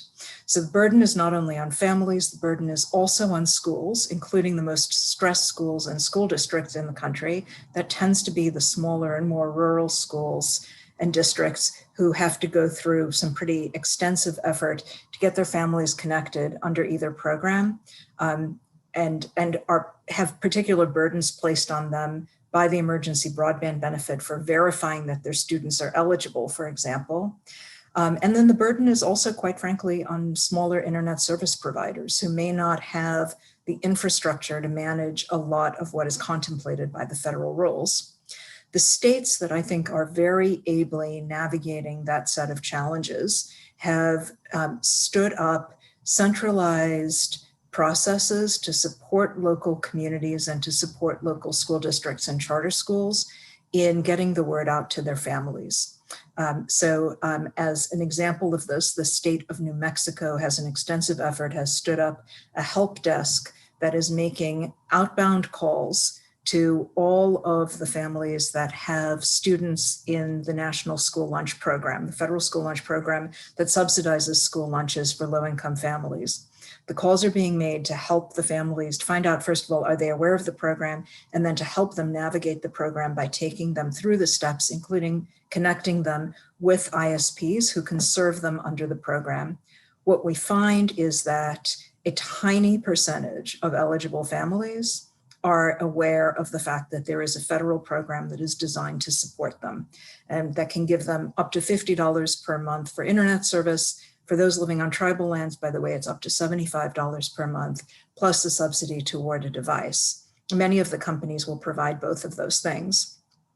The states that are also, I think, leading the way in this regard are working with their school districts and with their local communities and with their tribal governments to provide communications materials to go out to families. So for example, mass communications from a school superintendent to all the low-income families in his or her district saying, this program exists, it can support you, it will be good for your students, it will take them through potentially the next 6 to 9 months of homework and other kinds of support. And here is the number you can call where the state has a help desk set up to support you with this. And in that way, the help desk in, for example, New Mexico, in Alabama, in other places, is both making calls and receiving calls, but with trained staff who are able to support low-income families to go through what is actually a burdensome process. I won't go into more detail unless you have questions about that, but it's something I would consider doing because I think that it's not that schools and social service organizations and local governments can't do this. It's that there's a short period of time to maximize the benefit of these programs. There's unequal and different kinds of resources and organization and capacity at the local level, and the state can be in a place of supporting those local communities, nonprofits, and I think most critically, educational agencies to really maximize the benefit of that program. Let me share, moving on from the subsidy programs, a couple of other observations about what I would consider to be important innovations emerging at the state level around the country and and how I think they align with federal policy and seek to improve on federal policy, and maybe something that you should think about. The first area that I'll offer some thoughts on is broadband mapping. And I suspect that in this area in Wyoming, you may have something of a leg up on many other states because you have considerable knowledge of your own geography in ways that some states don't. But as I think you all know, there are not just substantial, but absolutely egregious problems with the federal broadband map, which dramatically overstates the availability of broadband service in large parts of the country. This is a particular problem in large Western states with large rural areas because it has disproportionate impact on the Western states. And let me describe how. The federal broadband mapping process will show an entire census block as served with broadband if a single location in that census block could be served within some modest period of time. Now, this is not deliberately distortive policymaking, but it is, let's say, careless and dated policymaking around how to collect mapping data that has the impact of showing significant parts, particularly of the rural West, as served with broadband when they are in fact not served with broadband.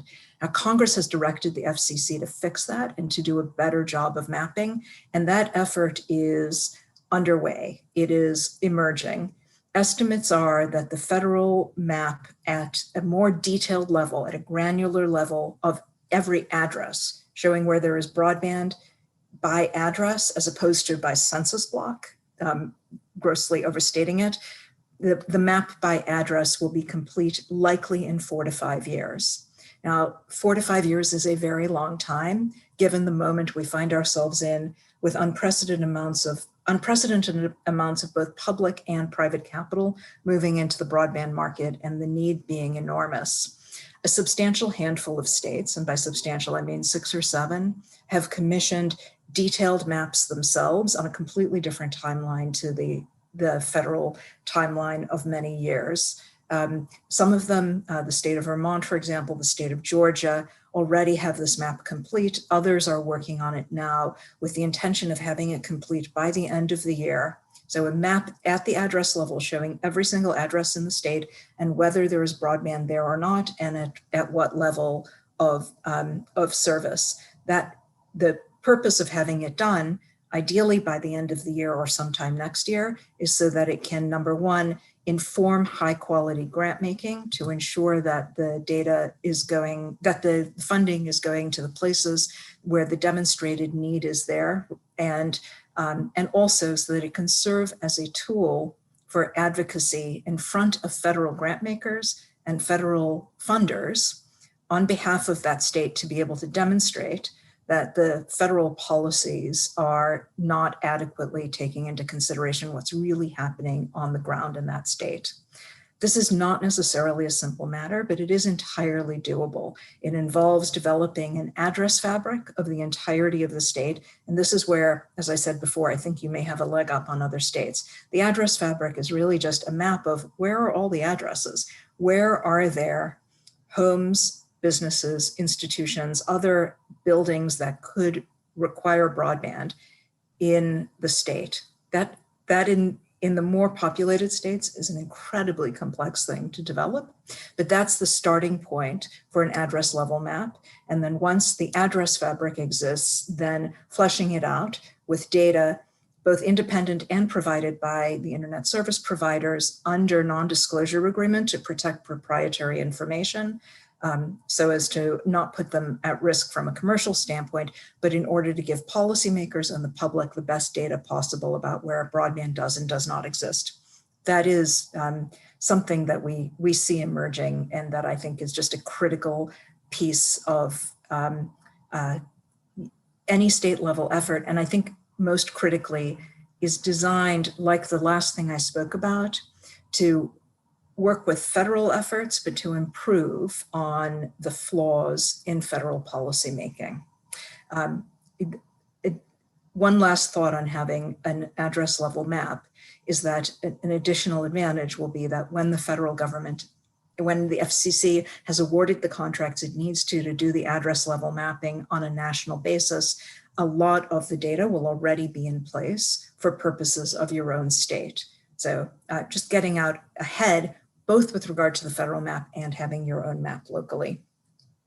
The final area that I'll highlight that I think is worthy of consideration in terms of emerging innovations at the state level that we think are particularly interesting has to do with leveraging the effort and the energy of your local communities. And I caught the last part of the discussion from the gentleman from the League of Municipalities, and what struck me is the level of interest that he demonstrated in terms of your local communities and their interests. We, wherever a state stands on public broadband, and I hope public is never a public versus private thing, to the contrary, I think it's all about serving the best interests of the community, but wherever you may stand on that, local communities are an essential part of the broadband solution.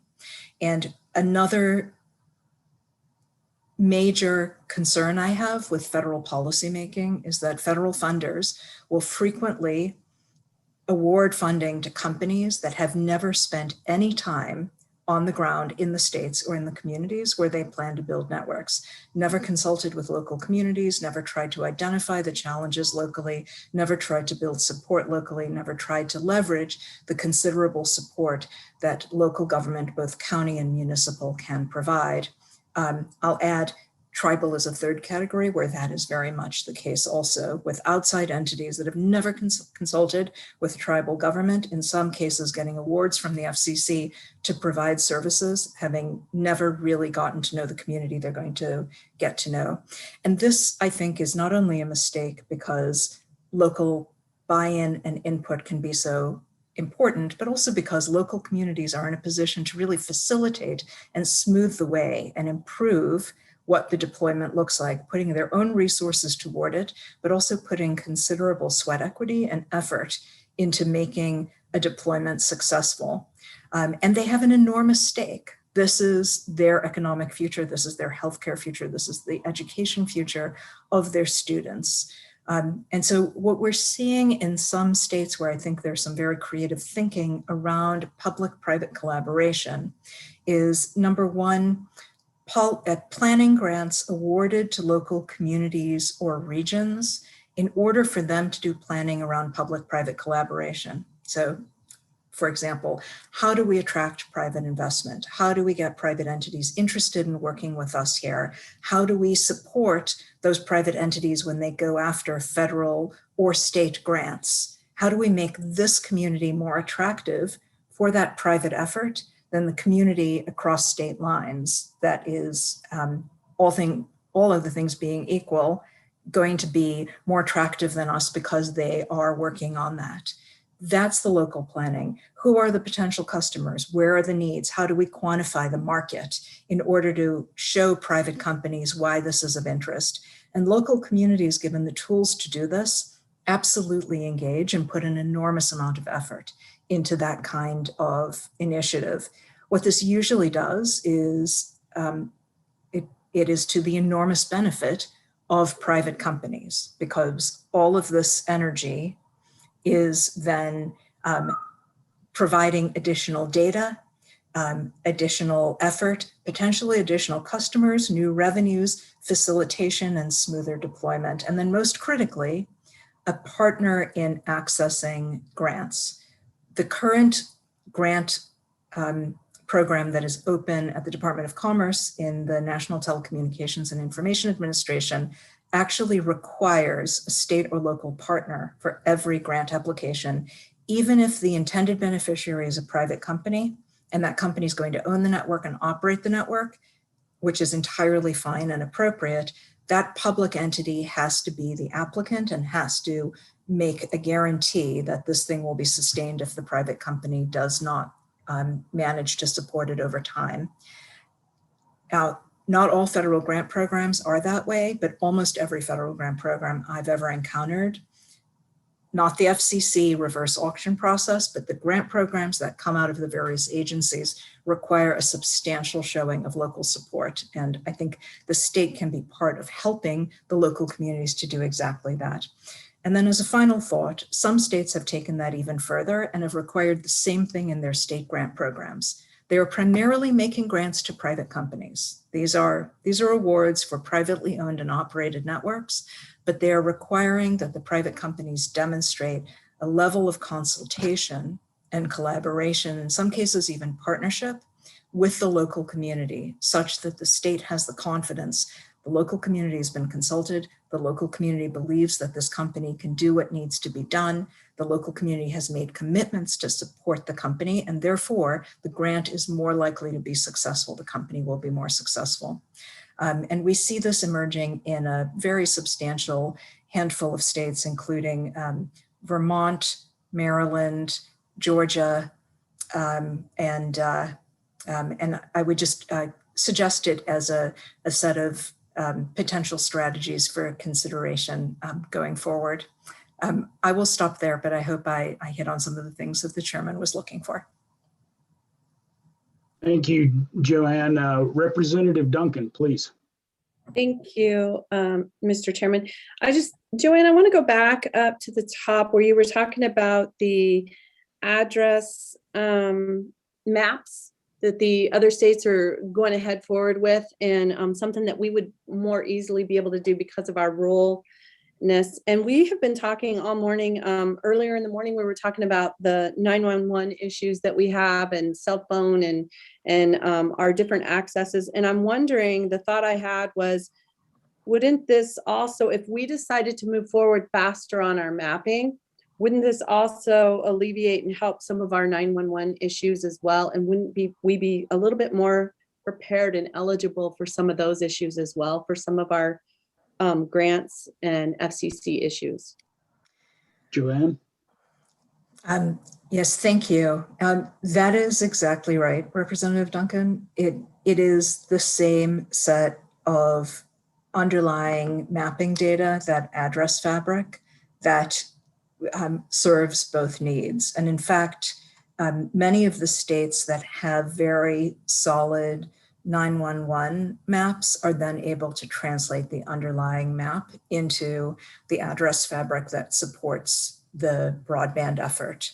And in fact, I mean, much of the data reported by companies on E911, where they're reporting on whether they provide, for example, voice service at a particular location, is the same kind of data that we'd be looking for a broadband map.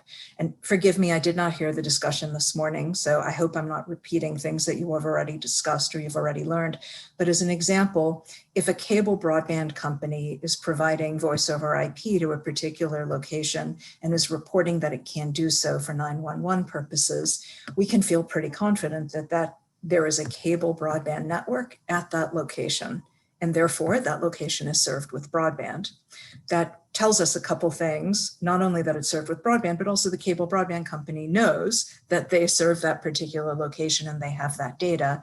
Now, we always want to protect their proprietary data and protect their ability to run their business, but that can be done with data that is held by the state under robust confidentiality or non-disclosure agreement, and that is used then for policy making and grant making, and then with a public facing portal that does not disclose any proprietary information or who the providers are at that location. Excellent, Thank you. And I think that's actually what's occurring with the mapping in Wyoming right now. I don't know, is Ryan Kudrow, I see your square down there. Are you in that square or not? There you are, Ryan. I think I'm going to bring you. Ryan is our broadband coordinator in Wyoming, Joanne, and I think this is. I know we all want to get to lunch, but I just thought maybe maybe you could talk just a bit about that whole idea of address mapping and I know you're trying to ramp up a mapping project, but are we going to go to that level of detail where we try to get every address in Wyoming? And if not, why not? And where would that data exist if we want to access? Thank you, Representative Summers. Yeah, to kind of highlight the start of my presentation after lunch, mapping is paramount for the state. Of course, being one of the original to bring a speed test map out to the public back in 2019, continuing in that tradition, we're actually moving to not an address fabric.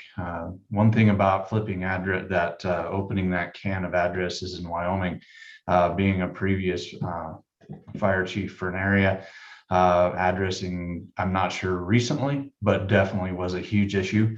I've lived here 20 years and I've had 4 different addresses, none of which actually I can get something shipped to easily. So with that matter, we're going to go GIS level. We're going to go sub-census block down to the geocode. So we'll actually have a 4 or 5 places past the dot geolocation on our mapping at the end of the process. So at that point, I think to bring in the overlay for an actual addressing across the state would be simple. But I think there's probably a bunch of addresses out there that don't exist, or, who knows, 10 miles down the 2-track, et cetera, helicopter access, whatever, that as we start addressing this, it'll come forward. But we're actually having our proposal and in our designs right now that will go full GIS without regard to any other database at this point. Does that help, Mr. Summers, Representative? Yep. Thank you, Ryan. I appreciate that. Any other questions of Joanne? I want to, Representative Yen, please. Thank you, Mr. Chairman. Joanne, Ms. Hovis, I know we all want to go to lunch too. I'm actually quite hungry. I will say that I really like the idea of ensuring community buy-in with giving any other grants. Do you have any specific policy legislation from any of those states that we could look to towards that? Because my worry is not necessarily for our very local providers. It's for the national companies that want to move in and take our grant money and then not do anything useful with them, right? So if we can figure out how to make sure that they get the money to do the build out that we need to do to our rural providers, and do that with consultation with our local governments, I really want to see that. So any more arrows that you can provide on where to head that way, I think would be much appreciated. Thank you. So Representative Yen, and I'll turn it over to Joanne, but in the grant process, you can weight things, right? So you can weight the fact that they have showed some community support. But Joanne, go ahead, and then Ryan, I saw you had your hand up. But go ahead, Joanne.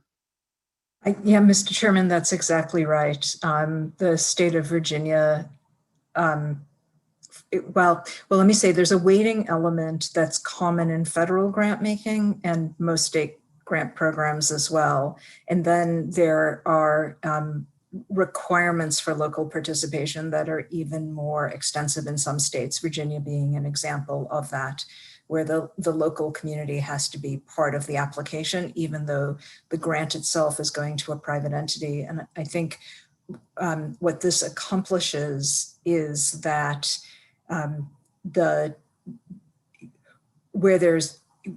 among other things, where there's competition among different entities to compete for grants in a particular community, the one that gets support from the local community is the one that is meeting the most extensive needs as defined by that community. It's still a private sector grant and it's still going to accomplish the same kinds of things, but it's the company that's really invested in trying to understand what its local partner is interested in. And I'm happy to provide examples of that, perhaps sending it to Ryan, the example of what we've seen in Virginia as an example.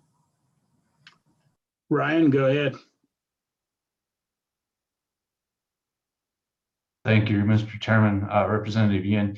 Yeah, particular to the Wyoming State Broadband Grant Program is yes, it has to be sponsored. Still, even after SF-76 passage, still has to be sponsored by a local, county commissioner, incorporated town. Has to be sponsored to that before it even comes to the Business Council, and they would actually establish that public-private partnership. Then after that we only pay out, and I was checking for sure on section 6 of our rules. Section 6, number 6, funding will only be provided on a reimbursement basis. So there will not be anything built or awarded. Basically, won't be anything awarded that isn't built, because if they don't build it, they don't have an invoice, we're not going to pay it. Just for a little follow-up there. Thank you. Thank you. And I promised Joanne I'd get her out of here by 12:30. So I appreciate your time, and thanks for coming along. And so we can do one of two ways. I think because Scott Sutherland and Roger Meeks may not want to sit through this and wait for lunch. So I'm going to bring them on. And maybe they can go through, Scott can go through what they have fairly quickly at USDA. And so Scott, are you still there, or did you get too hungry and quit us? No, I'm still here. I could actually miss a few meals, Mr. Chairman, and be good. Is Roger still on as well? He's the actual broadband representative for USDA. I have a few programs that I could go over really quickly, but Roger has the bulk of the. You are unmuted. Roger, you're on twice with two different things, so you're getting feedback. So you're going to have to shut your phone off or your computer off, one of the two. Can you hear me okay now, Chairperson? No, you've got terrible feedback. Try now.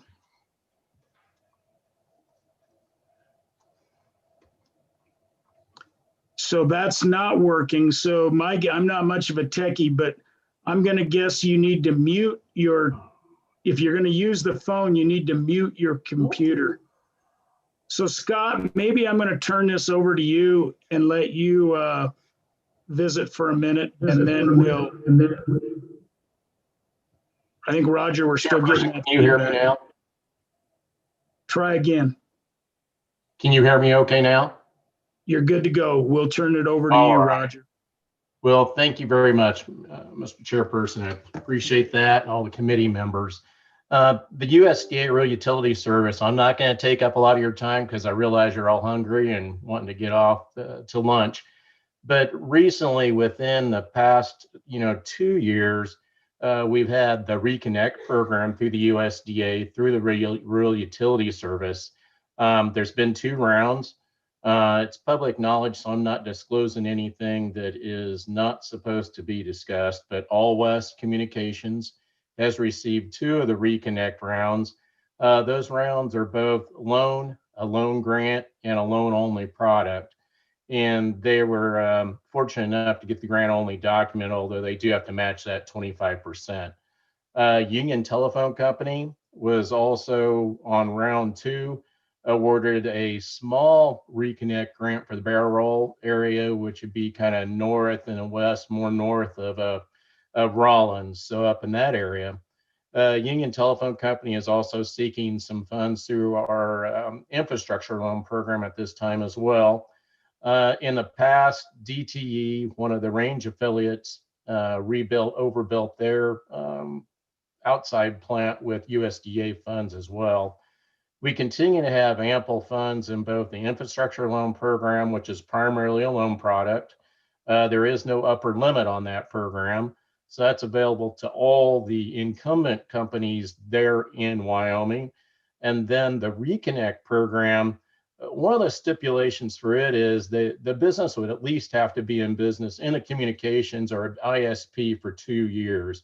So that's one of the requirements of that. And there's usually, in the last 2 rounds, there's been north of 600 million in that program, which they've turned into around 1.2 billion by the time they do the allocation. in DC. So there's ample funds out there for companies if they want to apply for it.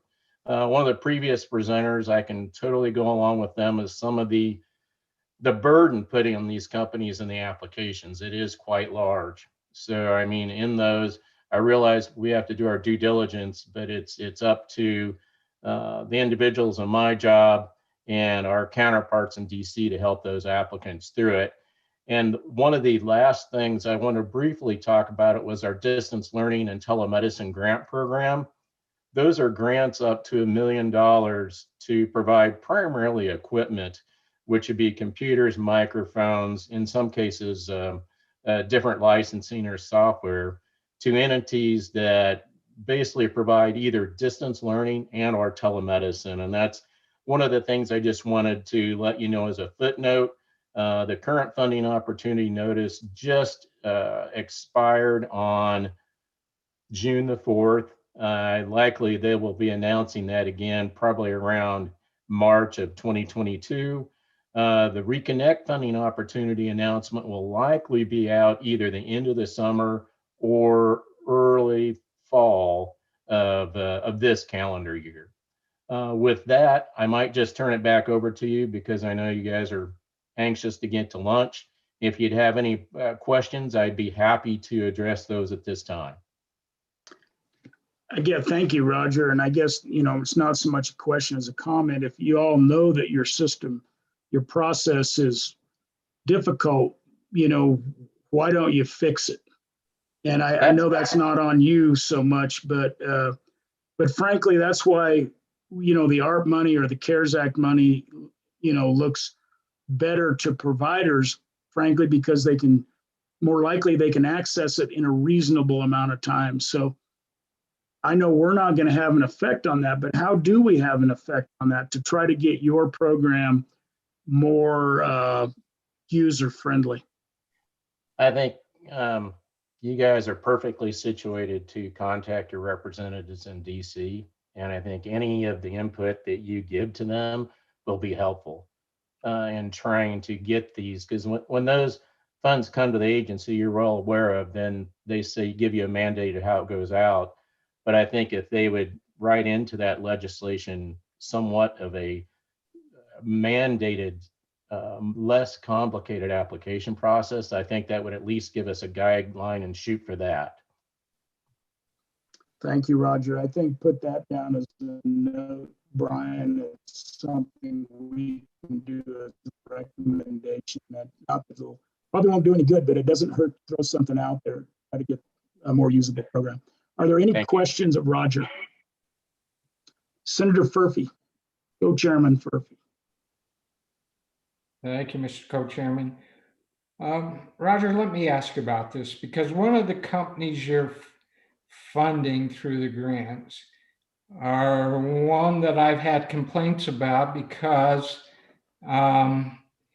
they are not expanding into an area where it may not be profitable to them, but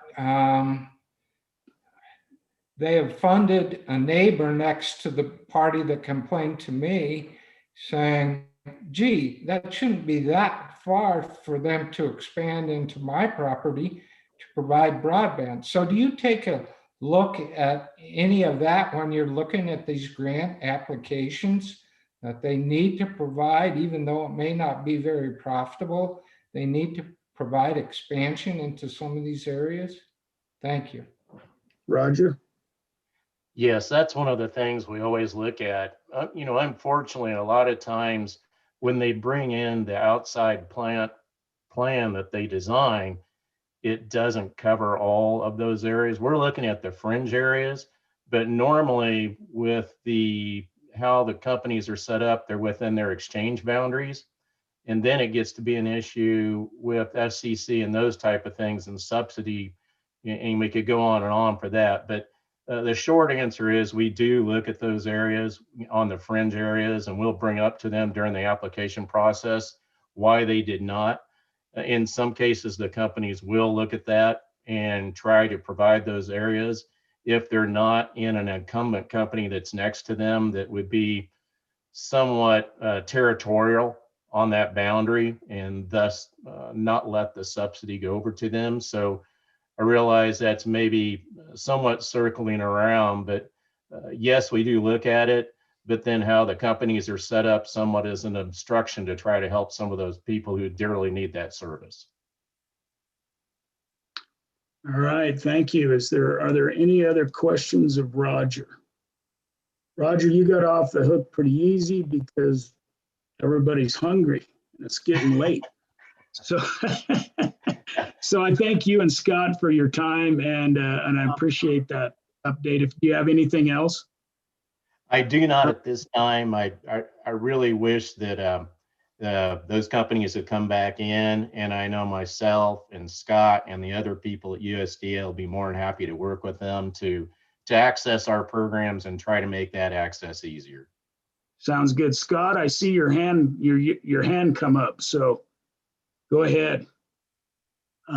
Yes, Mr. Chairman, thank you. There were just a few other programs that I wanted to mention on the USDA front. We do have a standard loan guarantee program that is really fairly accessed for the provider to use. It can be used in conjunction with a commercial lender. A lot of the eligibility requirements are taken out because it's strictly a credit type loan. Not tied into the other regulations or red tape that they would have to comply with on other programs. So that is available. It's very well funded every year, and it's just our standard loan guarantee program that can be used in the realm of broadband for expansion in that front. We do have another program that is more specifically used on the reservation. For example, we were able to award NATI, the Northern Arapaho Tribal Industries, about $500,000 for equipment for broadband use and expansion. We were just looking at ways on how we could take our existing programs and make them fit into broadband expansion. And for the reservation, that has been a pretty good one. We are also exploring other ways to assist broadband entities within Wyoming with a grant that we have for energy efficiency. So if they're replacing their servers or their transmitters, something like that, we could offer a 25% grant, and again, or a guaranteed loan for that type of expansion. So just in a nutshell, we really are trying to look at other ways to get our existing programs to fit into this broadband expansion, because we too know how important it is to the state of Wyoming. And that's really all I wanted to add before you break for lunch, unless you have any questions. Thank you, Scott. I appreciate that. Any questions? Nope. All right. So thank you for that. And just Barbara, when we come back at some point, I'd like to hear from you, not right now, but from you on what is the bottleneck. Frankly, it's probably not money at this point. It might be equipment. So where are your bottlenecks in the system? Because it might not even be money to get more broadband out there. So thank you for that. I'm going to take public comment on this sector. If anybody has public comment on this portion. Brian, you see anything? Not online, Mr. Chairman. Not on yours. I don't see. And it doesn't look like in person either. All righty, perfect. So with that, we will break till 1:35.